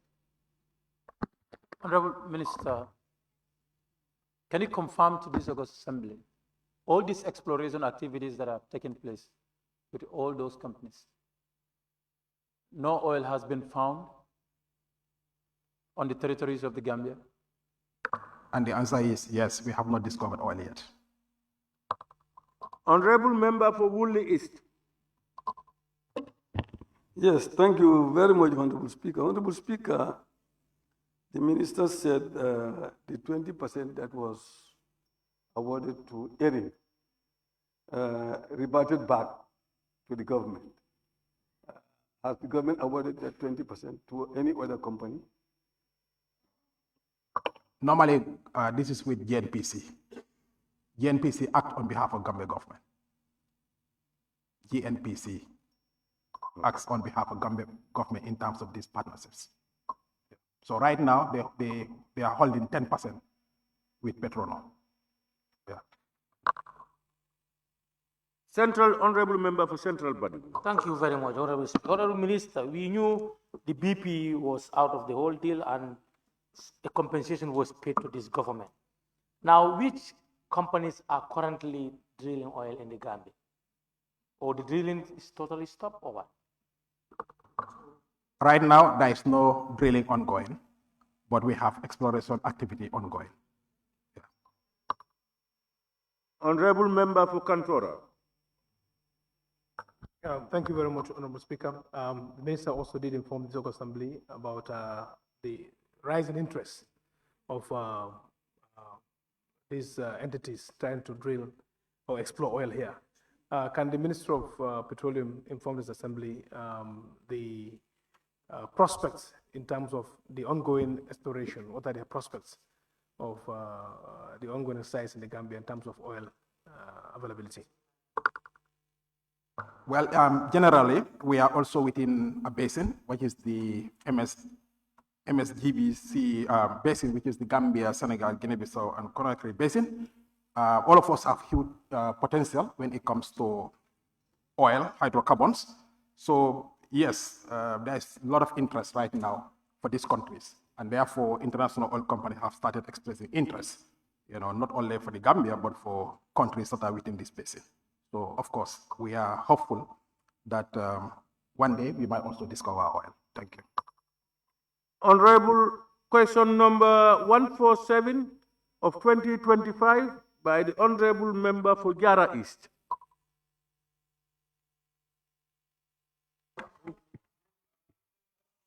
Thank you very much, Honorable Speaker. Honorable Speaker, the extension of the rural electrification project is ongoing for a long period now. And as promised by the government, before the end of 2026, every community in Jara East constituency will be connected. And out of the 28 communities, only 14 is progressing. Could the Honorable Minister for Petroleum and Energy update this August Assembly on the status of the first phase, and when shall we expect the commencement of the second phase? Thank you very much. Honorable Speaker, the electrification of 14 communities out of 28 communities in Jara East constituency are progressing very well. The remaining 14 communities are among the unelectrified communities identified countrywide, and every effort is being made to address this, specifically under the M300 Compact Program, which is the Mission 300, which seeks to bring access to over 300 million people in Africa. This program is supported by the World Bank, African Development Bank, and other partners. For the supplementary, thank you.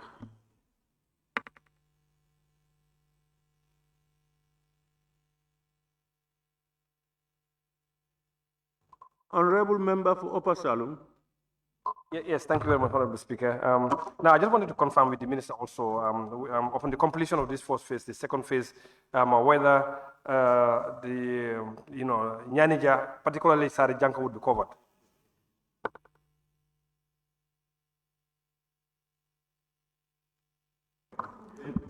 Well, Honorable, to be honest, our target is to have universal access by December 2026. So everything is being done. In addition to this M300, we are engaging other partners, including the World Bank, and we have got approval for $26 million, and that is going to cover additional 133 communities more. So that is progress. Thank you. Honorable Member for Sabak Sanjal. It's withdrawn. Honorable Member for Kantora. Thank you very much, Honorable Speaker. On the ongoing rural electrification expansion projects, could the Honorable Minister inform this August Assembly if there are any savings on the ongoing projects, and when does he intend to redistribute those savings again within the communities?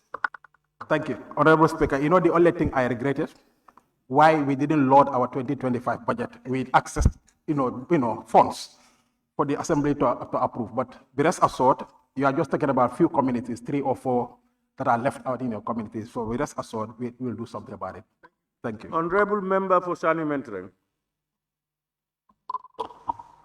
Thank you very much, Honorable Speaker. And I've just had the Minister talking about the 136 communities that are to benefit. Would you be able to tell me where in Sani Mentoring will benefit this thing? Thank you. The beauty is Sani Mentoring is not difficult. most of the communities are covered. But we're working with our bilateral partner also, and we have identified 44 communities within the Greater Banjul area. Tintindo, yes. Tintindo is part of that. Thank you. Question number 148 of 2025 by the Honorable Member for Banjul North. Thank you very much, Honorable Speaker. Honorable Speaker, could the Honorable Minister for Petroleum and Energy inform this August Assembly what plans the government have in place to avoid power blackouts or shortages after Car Power Ship concludes its agreement with NAWEC? Thank you, Honorable Member for Banjul North.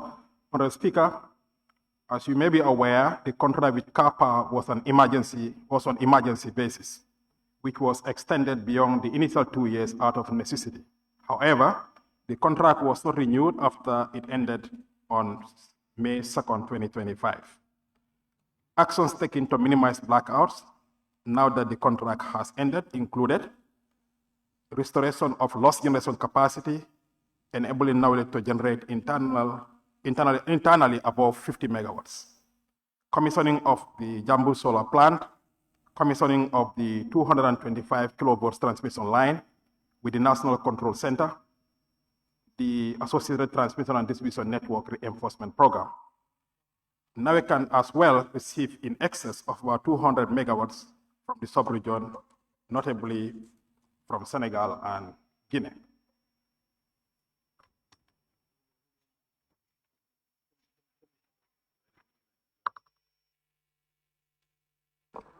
Supplementary? No, thank you. If they are supplementary, if I don't hear from you, I will move honorable. I said when the minister is ready, you have supplementary, take the floor. Honorable member for Woolist. Thank you very much, Honorable Speaker. Honorable Minister, what is responsible for the numerous blackouts these days? All this month, numerous blackouts. It goes off, it goes on. What is responsible for that? Mainly, it has to do with some technical hitches on the transmission line due to some undercurrents, sometimes overcurrent. And these are some of the signs that you see when the rainy season starts.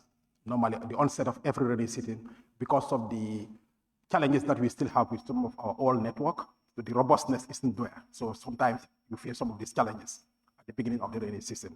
But this will be taken care of as the rains continue to fall. But normally at the beginning you have those challenges, and mainly it has to do with the transmission line. Thank you. Honorable member for Joshua constituency.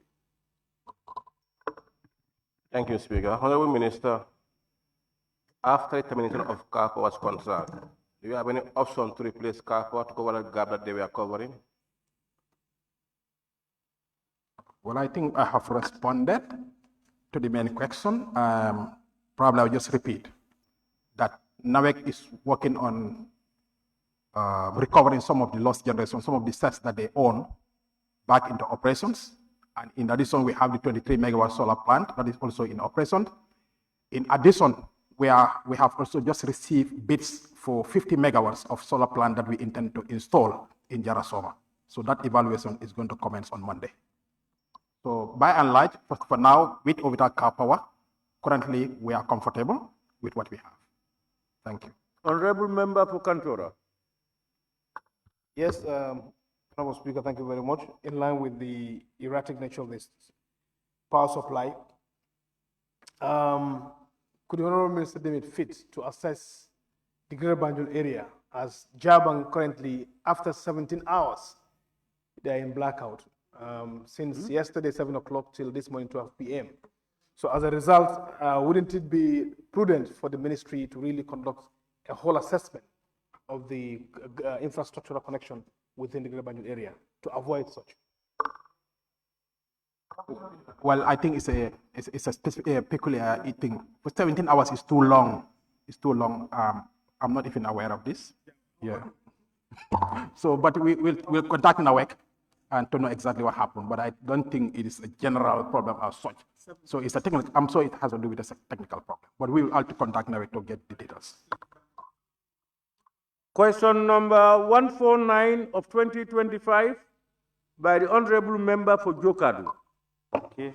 Thank you very much, Honorable Speaker. Honorable Speaker, could the Honorable Minister for Petroleum and Energy inform this August Assembly when would the 3 villages skipped in the Jokadu constituency, namely Kerpate Jao, Ker Abdou Fadi, and Kebeya, be considered in the rural electrification project? Thank you.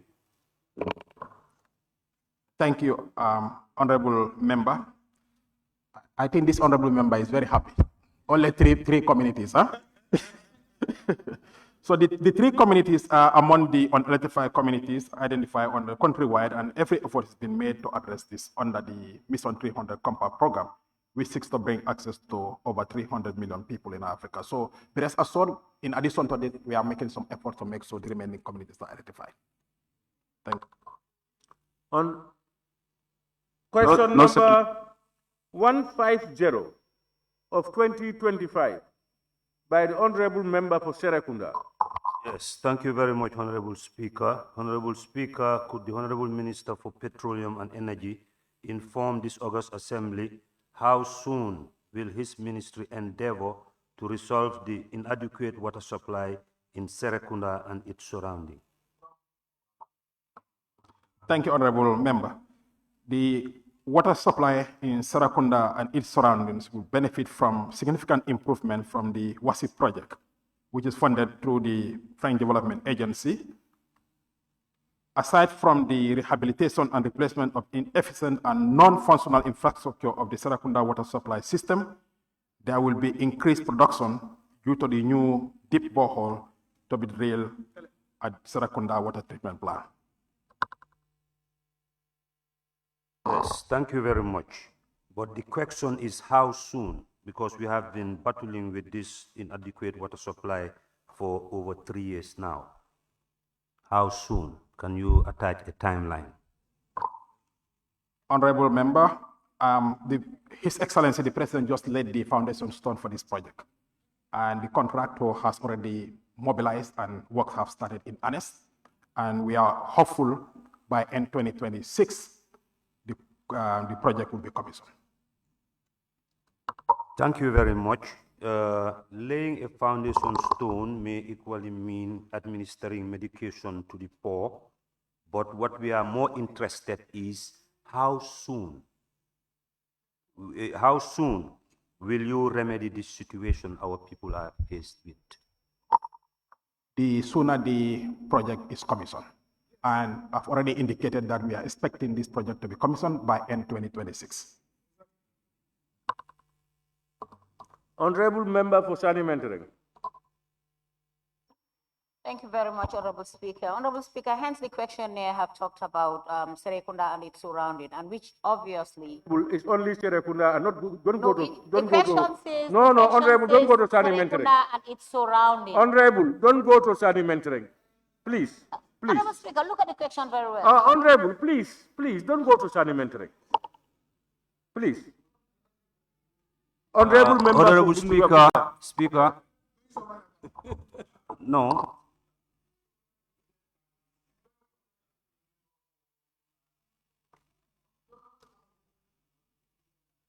You know, Sani Mentoring has, that place, Serekunda has nothing to do with Sani Mentoring. Serekunda, on top of Serekunda is Serekunda West. I know the place. So West all Yundum has a boundary with Bundum. So I know the place. Kerstering, this is what I'm saying, this is not Serekering is not part of Serekunda. It's not part of Serekunda. Honorable Member for Bunuakunda, please. Thank you very much, Honorable Speaker. Honorable Minister, in terms of addressing this water issue around the surrounding communities of Serekunda, do you have plans to reactivate the current water tanks in Serekunda and Fajikunda? Thank you. Sorry, if you don't mind, there was a little bit of a noise around here. So if you can repeat your question for me, please. Yes, what I mean, in terms of addressing this water issue around Serekunda area, do you have any plans to reactivate the current water tanks that are installed in Serekunda and Fajikunda? Cow Johnson. Yes, and the answer is yes. Both tanks, the one in Serekunda and that of Cow Johnson, would be rehabilitated. And this is part of the projects that are ongoing at the moment. Yeah. Question number 151 of 2025 by the Honorable Member for Ilyasa constituency. I understand the Honorable Member for Jimara will step in for him. Yes. Thank you, Honorable Speaker. Honorable Speaker, the rural electrification project is currently ongoing throughout the length and breadth of the country, the Gambia, to which list of beneficiary villages in different constituencies were provided to honorable members. Many villages in Ilyasa constituency appear on the list, but there is still no sign of work. Could the Honorable Minister for Petroleum and Energy update this August Assembly on the fate of those villages, namely Kekutakunda, Balingo, Gumaloya, Walalan, Angele, Girikau, Chamaya, and Biramakunda, just to name a few. Thank you. Honorable Speaker, the communities listed is part of the, or are part of the ECORIP additional communities. The contract is already awarded and signed.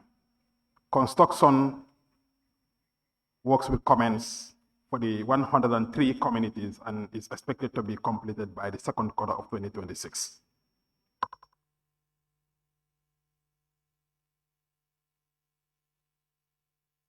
Honorable, no supplementary? If you don't get up, I will move.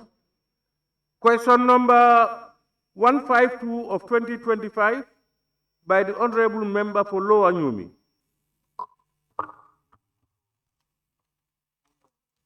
Honorable Speaker, it's been 3 years now since I have been crying for electricity in my constituency of Lower Nyumi. Would the Honorable Minister of Petroleum and Energy inform this August Assembly when is his ministry's plan to complete the electrification of the remaining 15 villages, including Jinak Island?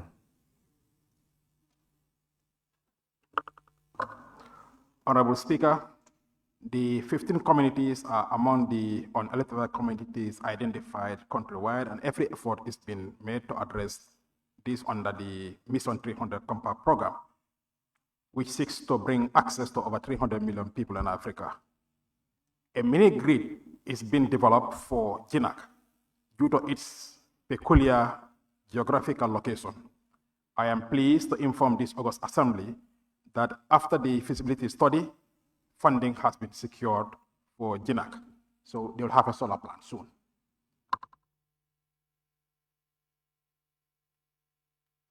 So how soon is this project going to start for Jinak? All things being equal, the procurement process has already commenced. UNDP, together with the Minister of Petroleum and Energy, are coordinating the procurement for this project. And believe it or not, the teams were in Jinak last week. So we are moving, and we are hopeful that the procurements will be done this year, and hopefully construction works will start before the end of the year or early 2026. Thank you. Thank you very much for that information. With these 15 villages remaining, do you know that Bara is among them, and Bara is a big village? No, Imam, to be honest, I am not even sympathize with you. But we will wipe your tears, God willing, sir. Thank you. I would appreciate that. Thank you very much.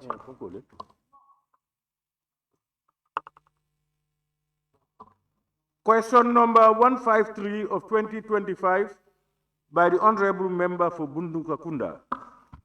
Thank you very much once again, Honorable Speaker.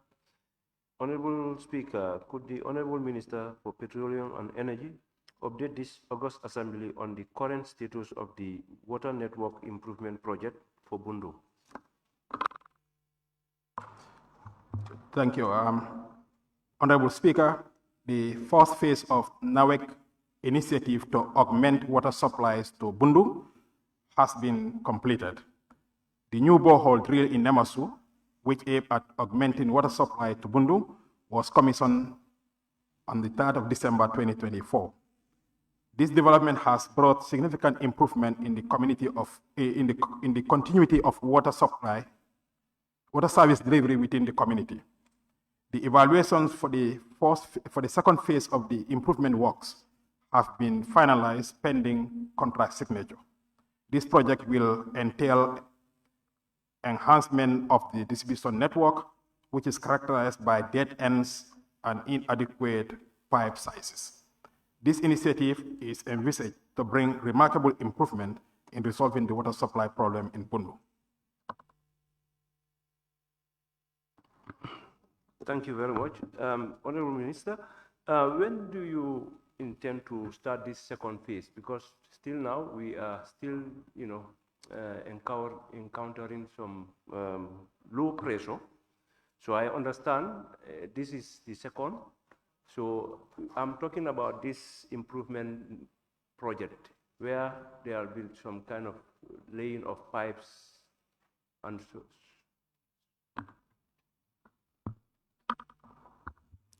Honorable Member, this particular activity would be funded from NAWEC's own local funds.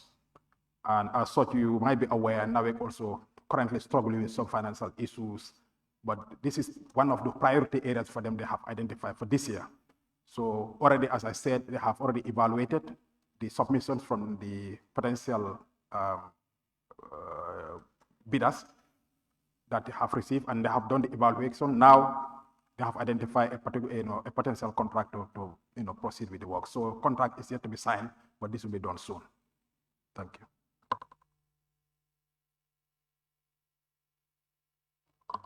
Question number 154 of 2025 by the Honorable Member for Bakau. Thank you very much, Honorable Speaker. Honorable Speaker, a private company called GACH is funding mining activities in cooperation with the Gambia government on our coastal lines. Could the Honorable Minister for Petroleum and Energy furnish this August body on how the central government account for the funds generated from the mining activities, and how many mineral resources are being mined and exported from the country? Honorable Speaker, my ministry, through the Geological Department, is responsible to record the volume of minerals mined and exported by GACH Mining Company and to assess the government's share. Upon determination of the extracted volumes and corresponding royalties, GACH Mining Company is required to remit payments directly into the government consolidated account. This account is managed by the Accountant General's Department under the Ministry of Finance and Economic Affairs. Honorable Speaker, GACH Mining Company is granted a mining license to mine heavy mineral sands, which is ilmenite, zircon, and rutile, deposits of Batokunku, Sanya, and Kato in the West Coast region. These minerals sands are recovered and processed into heavy mineral concentrate for export. All extracted heavy minerals are processed as heavy mineral concentrate and exported for further beneficiation outside the Gambia. Honorable Speaker, to be specific, Honorable Minister, how many mineral resources are being mined and exported from the country, to be specific? By who? Companies that are taking place in the country. Is your question related to GACH or other mining activities?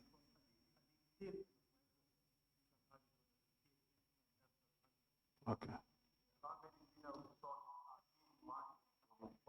Honorable, is your question all mining these things or to GACH? Which one? It's been general, GACH and the mining companies. Sorry? I can respond. Yeah. Sorry, unfortunately. Can you bring back your question? You want me to read back the question? Yes, this is my supplementary.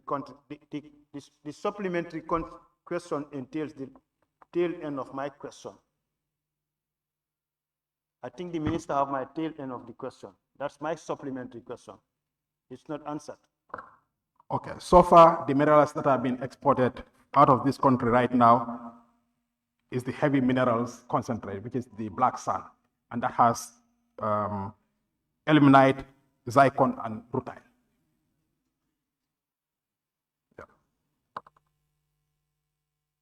No further question. Member for Woodley East. Yes, thank you very much, Honorable Speaker. Honorable Speaker, my understanding from you is that the processing of the minerals is done in the Gambia. But my understanding is that also the processing is done outside to sieving the mineral from the sand itself is done outside. So how do you account for the minerals that are generated from the sand if it is done outside? What do you actually do to account for it? What we export is the black sand. So the beneficiation is done outside this country. The companies that are buying the black sand are the ones that are processing to be able to what is called get those particular minerals that are contained in that black sand. So from us, it's a composition, it's a total composition of whatever is in that black sand that is being exported. So we don't do the processing here at all. All what we do is to separate the black sand from the construction sand. That's what happens. That's what takes place here only, and the other beneficiation takes place outside the Gambia. Yeah. So we have no idea as to. Question. Honorable member for Serekunda. Okay. Thank you very much, Honorable Speaker. Honorable Minister, could you confirm what independent mechanisms are now in place to verify the volume of minerals exported by GACH, example, through Ports and Revenue Authority? The Minister of Petroleum and Energy collaborates very closely with the Ports Authority and also GRA. We get reports from them, and that we don't depend only on only that report. We also collect reports from on-site. We have our team that is stationed on-site, and they collect, and we also make comparisons as to what is being exported at the ports end. So both reports are submitted to the Geological Department. It's a requirement annually for that to be submitted to our Geological Department. And GACH also submits the annual reports also to the Geological Department. Question number 155 of 2025 by the Honorable Member for Brikama North and Minority Leader. Thank you very much, Honorable Speaker. Honorable Speaker, could the Honorable Minister for Petroleum and Energy inform this August Assembly whether the President instituted a government multi-sector task force on gun petroleum fuel saga in the wake of the fuel shortage in November 2021? And if so, could he provide the full report of the task force and explain its implementation? Honorable Speaker, I can confirm to the August Assembly that the President constituted a government multi-sectoral task force on the gun petroleum saga of the fuel shortage in November 2021, and the report was submitted to government. The report has been requested from the relevant authorities, and once received, we shall furnish to this August Assembly. I apologize sincerely that up to now I've not received the report, but I can assure you that the report will be submitted as and when it is received. Thank you. Well, the minister indicated the report was submitted to government, and you are part of the government. Can you confirm when actually the said report was submitted to the government? I'm sorry, I don't know when, but this was done immediately after the investigation in 2021. This was way back 2021. And now we are in 2025. One will wonder why it takes so long for that report to be complete. But what the National Assembly is interested now, how soon do we expect to get that report from you?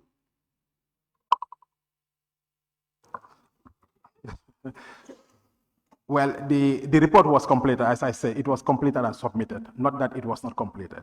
So, but I will get the report from the Minister of Trade, that was the chair of that committee at the time. So we'll engage them. We have already requested, and we'll engage them to make sure we get this to you as soon as possible.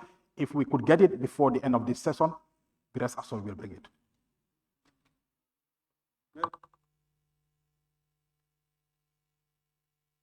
Yes.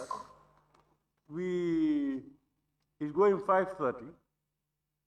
And we have only the Honorable Minister for Interior to come in after the Honorable Minister for Petroleum. So can somebody move that we complete the other paper for today so that we can complete with the Honorable Minister for Interior? Sani Mentre.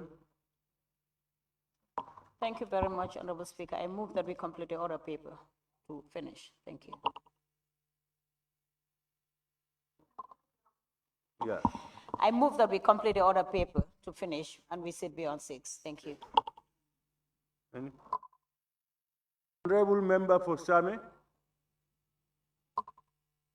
Thank you. I second it. Honorable members, it has been moved and seconded that this House sits beyond 6 to complete the other paper. Those in favor, please say aye. Those not in favor, please say no. The ayes have it.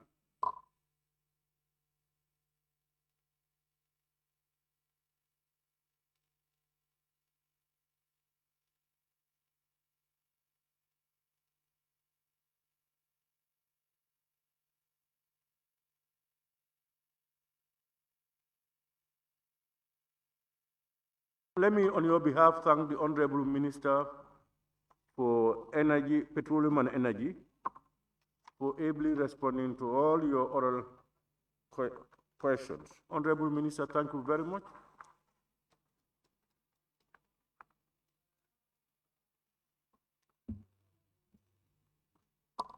Clerk, may we proceed? Thank you. Question for oral answers. The Honorable Minister for Interior. Thank you. May I now invite the Honorable Minister for Interior to take the podium. Honorable Minister.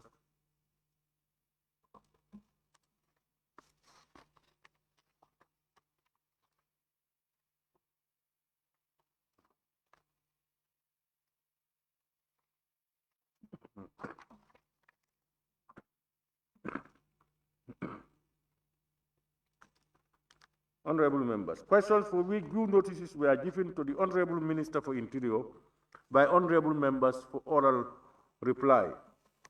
Question number 126 of 2025 by the Honorable Member for Serekunda West.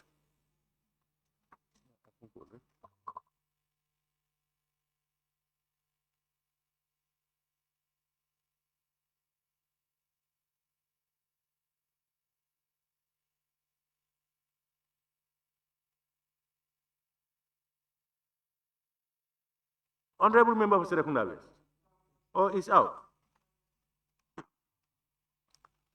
Honorable question number 127 of 2025 by the Honorable Member for Latrikunda Sabiji. Thank you very much, Honorable Speaker. Honorable Minister, Honorable Speaker, reports have emerged suggesting that Gambia national identification cards have been issued within Islamic Republic of Mauritania, which is a matter of significant national security concern and raises serious questions about the integrity of our national identification system and the potential for fraudulent activities. Could the Honorable Minister for Interior shed light on the veracity of these reports? If true, what are the legal and administrative frameworks under which Gambian identification documents are being processed and issued in a foreign country? And what measures are in place to ensure the security and authenticity of these IDs issued abroad?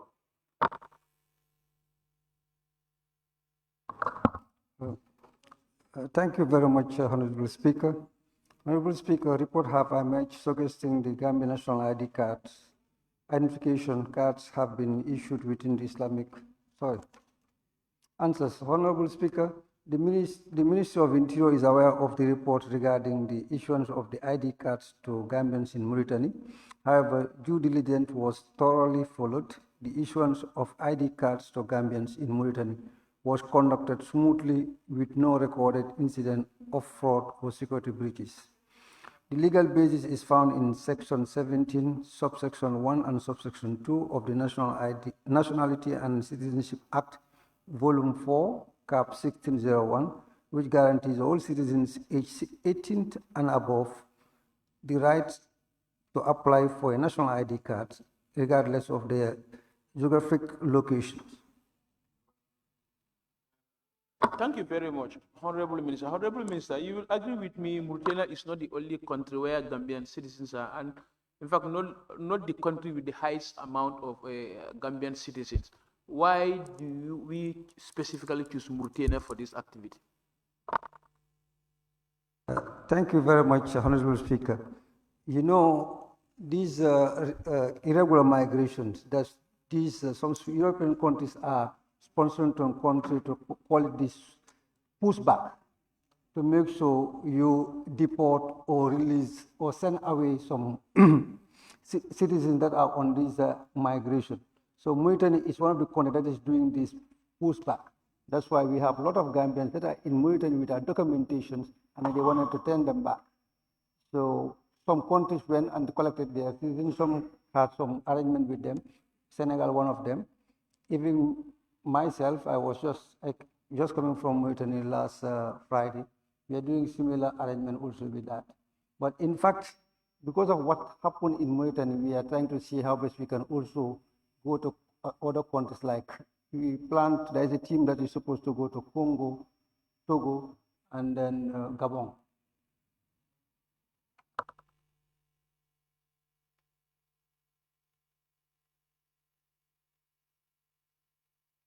Honorable Member for Sami.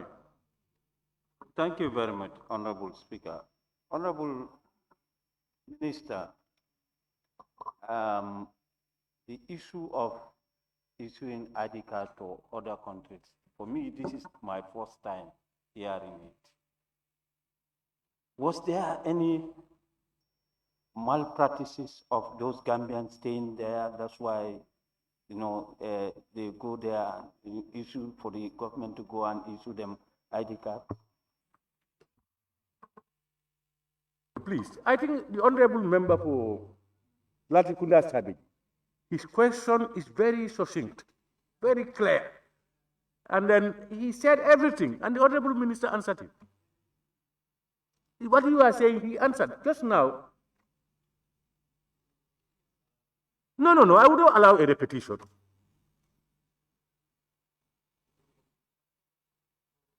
You know, I said, honorable members, when questions are being asked, let's list it. When they are being responded to, let's list it. Honorable, I listened. No, but the honorable, your question was just the same question that the honorable member posed. No, just listen, please. It's the same question, more explicit question that the honorable member for Latikunda posed. And your fears of all those things were mentioned in his question. And the honorable minister responded. No, there were none of those things happening. He said it. And you are asking the same question. I will not allow that. You are asking the same question in different ways. Saying that it has never happened. I have never seen it. What you have said that. Yeah, I'm just making a preamble. Yes, but what is your question? What was your question? And add something to that. Yeah, yes, that's what I said. I said it has never happened. So if it happens now, what informed them to go and give them? What informed them? Answer. No. Then you are not listening. Question number 128 of 22. Huh? You have some. Honorable Member for Lower Salu. Thank you, Honorable Speaker. Honorable Minister, you mean you have successful interviewed and there was no issues. And what were the requirements? Do they meet the requirements that the constitutions are stipulated in the document? Do they meet the requirements? And how? In fact, the ID card were not issued in Mauritania. The ID card were issued in the Gambia. It's just a team that went there to do the process that they're supposed to do here. That means the interviews, the documentation, everything. If you meet those things as per the requirement, that's the time you are issued. It is sent here, and then we printed it and send it back to Mauritania. It's not a team. Team is not printing the ID card outside. The ID cards are printed here. It's just a team that goes there and then do the interview and the necessary documentations. Those who fulfill the documentation, those are the people who are issued ID card from the Gambia and send it to them. Honorable Member for Woodley East. Thank you very much, Honorable Speaker. Honorable Speaker, Gambians that are living in Mauritania are not in the ECOWAS region. And therefore, their objective also is to travel to go to Europe. So I would have thought that they would require passports rather than ID cards. Why did you not just issue them passports rather than giving them ID cards, and they will have to come and struggle again to get passports? Why not issue them passports? Honorable Speaker, may I just make a further clarification as far as the Mauritania issue is concerned? I mentioned the pushback syndrome. Some countries in West Africa like Senegal, Niger, Mali, that's a transit point to Europe. So sometimes Europeans will sponsor them to push back the citizens who are currently there because they know they are on their way to Europe. So that's why they do some kind of intensified raid on foreigners, people without documentation. Just like of recent, we did so.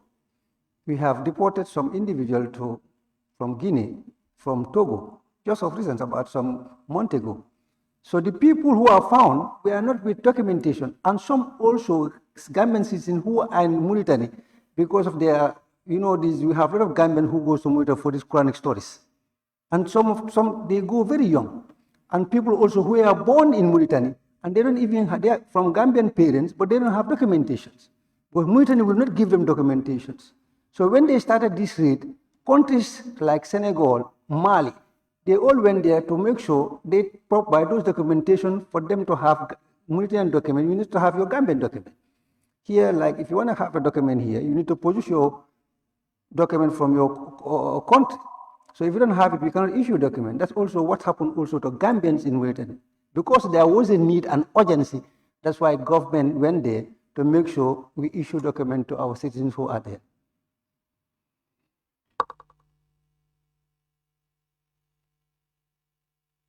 Honorable Member for Stanley Mentoring.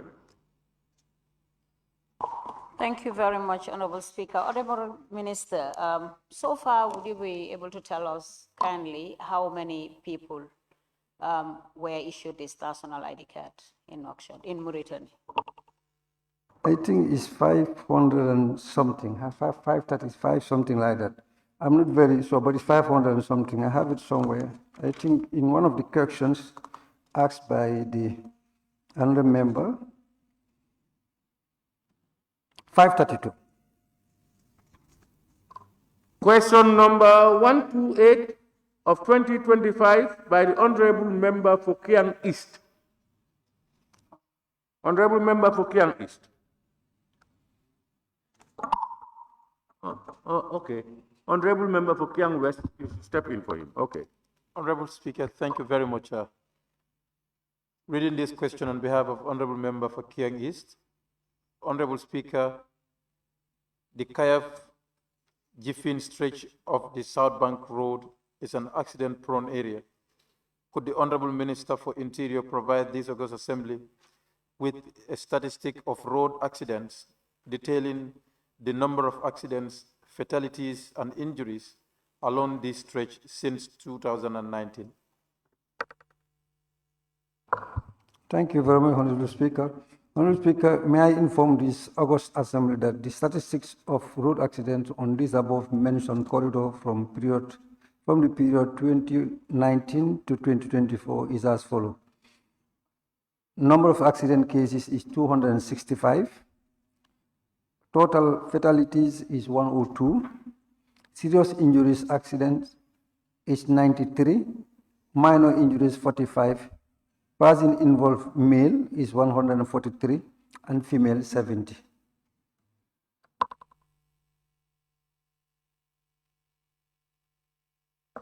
Honorable Minister, what step is your ministry taking to reduce the accident rate in this trade area? The ministry in collaboration with the Gambia Police Force. That's why we have what we call the highway patrol. But due to insufficient logistics, that's why we were not able to cover everywhere. But we have 2 or 3 vehicles that patrol the area. But our intention is to place police officers with bike every 1 kilometer, both the south and the north, not only the Jifin Kayaf road. Question number 129 of 2025 by the Honorable Member for Kiang East. I think Honorable Member for Kiang West should step in for him. Honorable Speaker, thank you very much. On behalf of Honorable Member for Kiang East, Honorable Speaker, while rejoicing the new road under construction in Kabada, there are concerns over security risk such as increased incidents of theft and banditry across the border of this southern Senegal. Could the Honorable Minister for Interior inform this August Assembly about any plans to put in place stations of security posts along the Kabada corridor to protect the people and their properties? Thank you very much. Honorable Speaker, may I inform this August Assembly that the GPF, that's mean the Gambia Police Force, maintain a PIU base at Kiankayef, from which regular patrols are dispatched along the Kabada corridor. Plans are also on the way to identify armed police presence in the area if resources are secured to enhance public safety.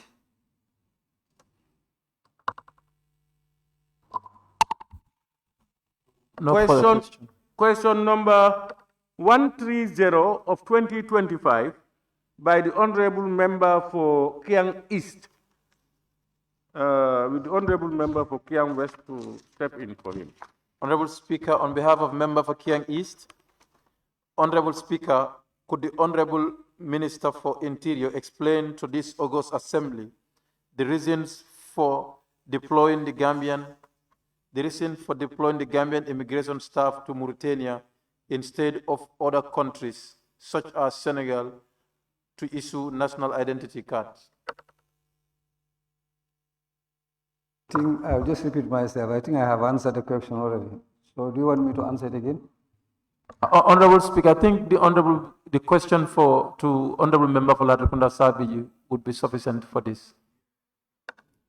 Okay.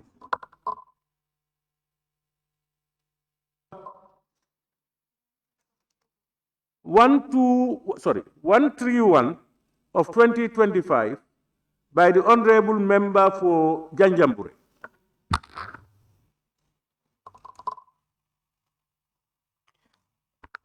Honorable Speaker, could the Honorable Minister for Interior explain to this August Assembly why the arrest of 27 young people who were out to submit a petition to concerned authorities against their rights to be granted permit for a peaceful assembly?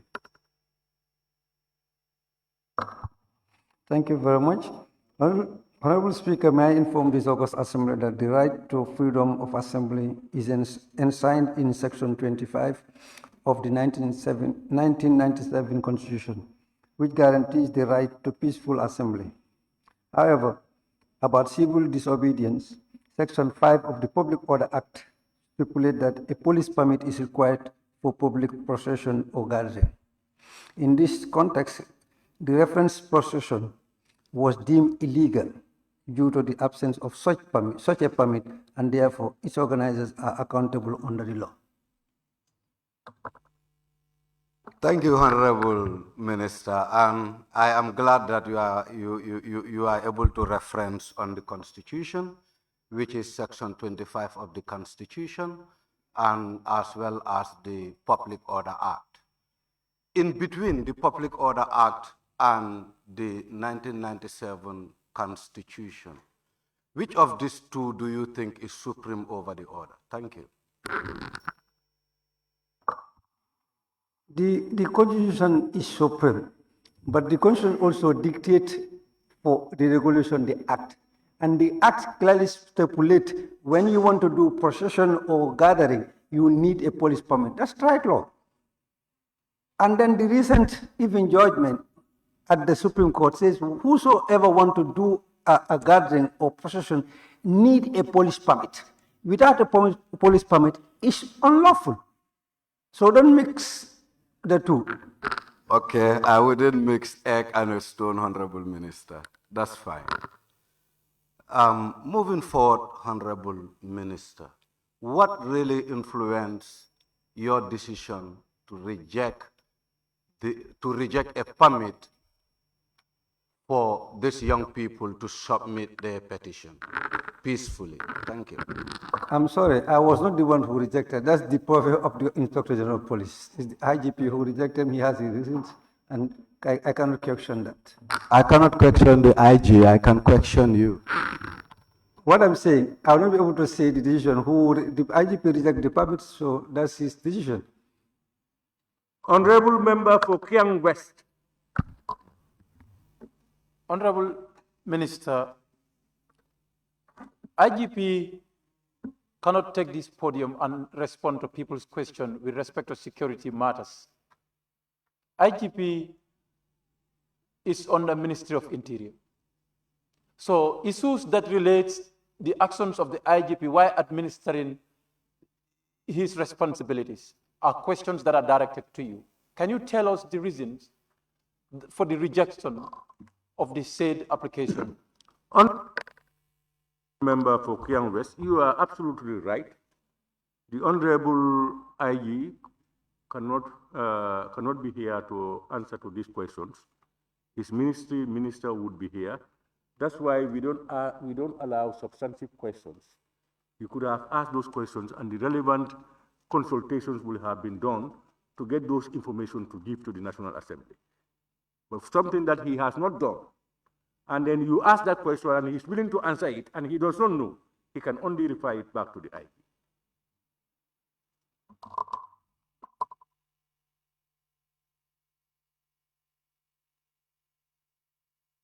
Member for Latrikunda Sabigi. Honorable Member for Woolly East. Thank you very much, Honorable Speaker. Honorable Minister, would you be willing to make a finding from the police why they have rejected the young people from exercising their political right and submit it to the Parliament, whatever findings you get?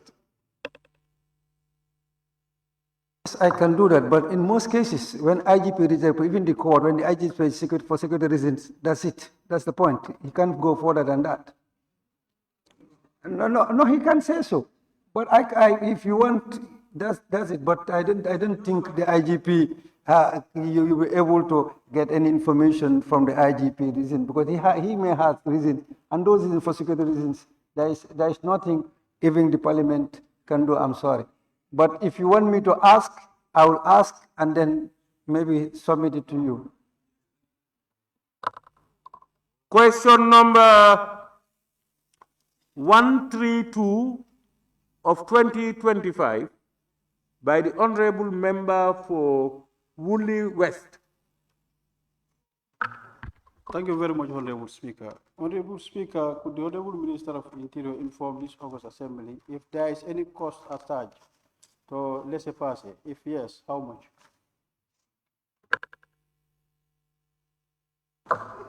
Thank you very much, Honorable Speaker. May I inform this August Assembly that the visiting pass, commonly known as laissez-passer, which is a framework, is issued free of charge by the Gambia Immigration Department in accordance with Section 7, subsection 1, sub 2 of the Immigration Act, Cap 1602. It serves as a temporary travel document for individuals without valid passport or aids in monitoring movement at borders for national security reasons. It's free. Honorable Speaker, Honorable Minister, are you aware that these immigration officers are collecting money from passengers? They have their own receipts that they prepare without even serial numbers, and they force people to buy it for $50. No, sir.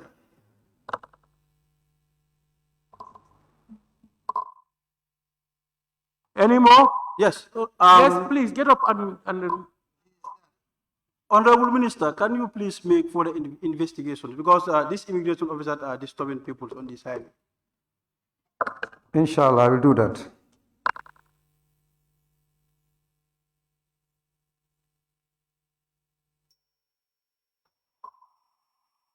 Honorable Member for Lower Salum.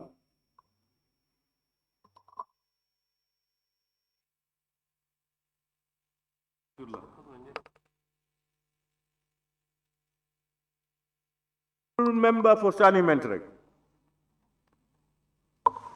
Yes, thank you very much. Honorable Speaker, Honorable Minister, at border points, it is clearly stated on boards, on signboards, that once you are a member of ECOWAS, you do not need to pay anything to enter a particular area within the ECOWAS countries. And as alluded by the questionnaire, that immigration do ask for $50 for the laissez-passer. Are you willing to engage the immigration to make sure that this stops with immediate effect, as it has no connection with the law of the country? Thank you.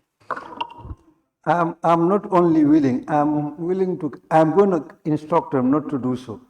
Because of recent, we have the Senegalo-Gambian agreement in Mansakonko, all right? And it was clearly stated, and then the Senegalese authorities were informed that they should inform their citizens that laissez-passer is for free.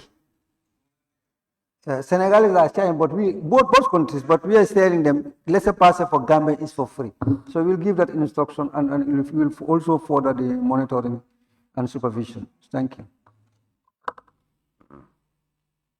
Honorable Member for Kiang West.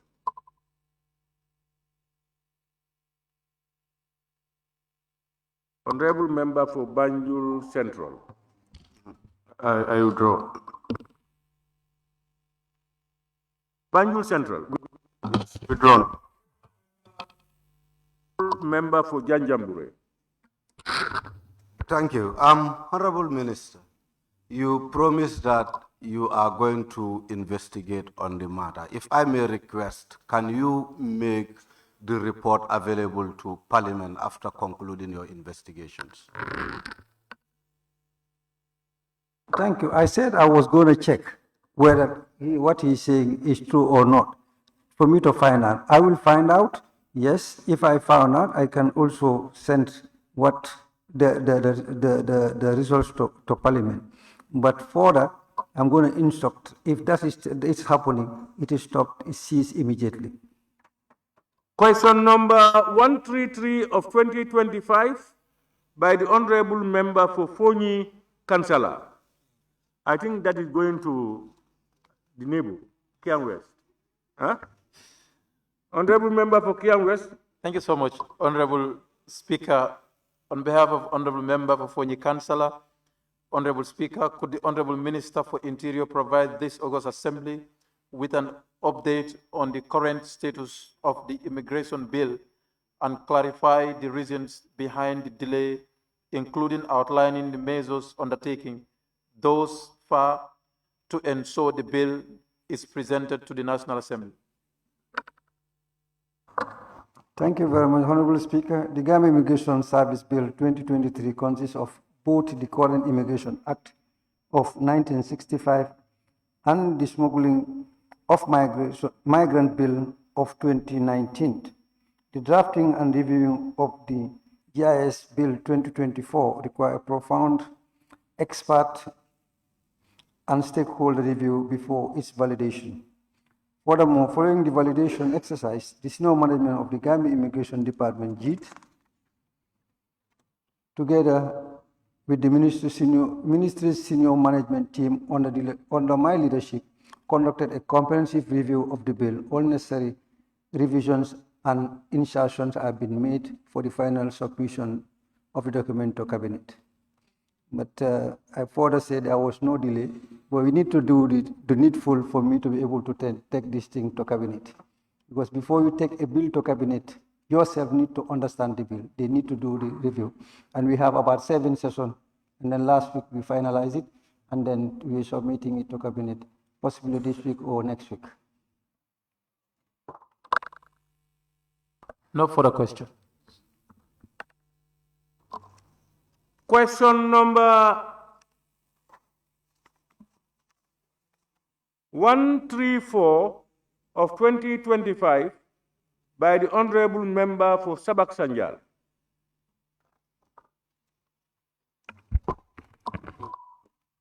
Thank you very much, Honorable Speaker. Honorable Speaker, could the Honorable Minister for Interior tell this August Assembly the number of non-Gambians deported from January 2023 to December 2024 and the reasons linked to their deportation? Thank you. Thank you very much, Honorable Speaker. The deportation of non-Gambian from January 23 to December 24 stands at 84, out of which 20 were in 2023 and 64 in 2024. These individuals, primarily from sub-Saharan African countries, were deported either by the court order or for committing immigration-related offenses.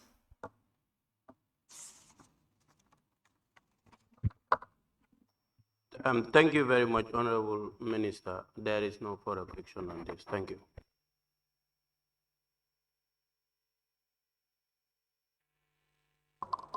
Let me thank the Honorable Minister for Interior for ably responding to your questions. Honorable Minister, thank you very much. And then you are released. Honorable members, may I seize this opportunity also to thank all honorable members, those who asked questions and those who listened. Honorable members, may I now put the question. Be it resolved that this Honorable Assembly do stand adjourned until Thursday, 3rd July 2025. Those in favor, please say aye. Those not in favor, please say no. The ayes have it. This Assembly now stands adjourned until Thursday, 3rd July 2025 at 10 a.m. prompt.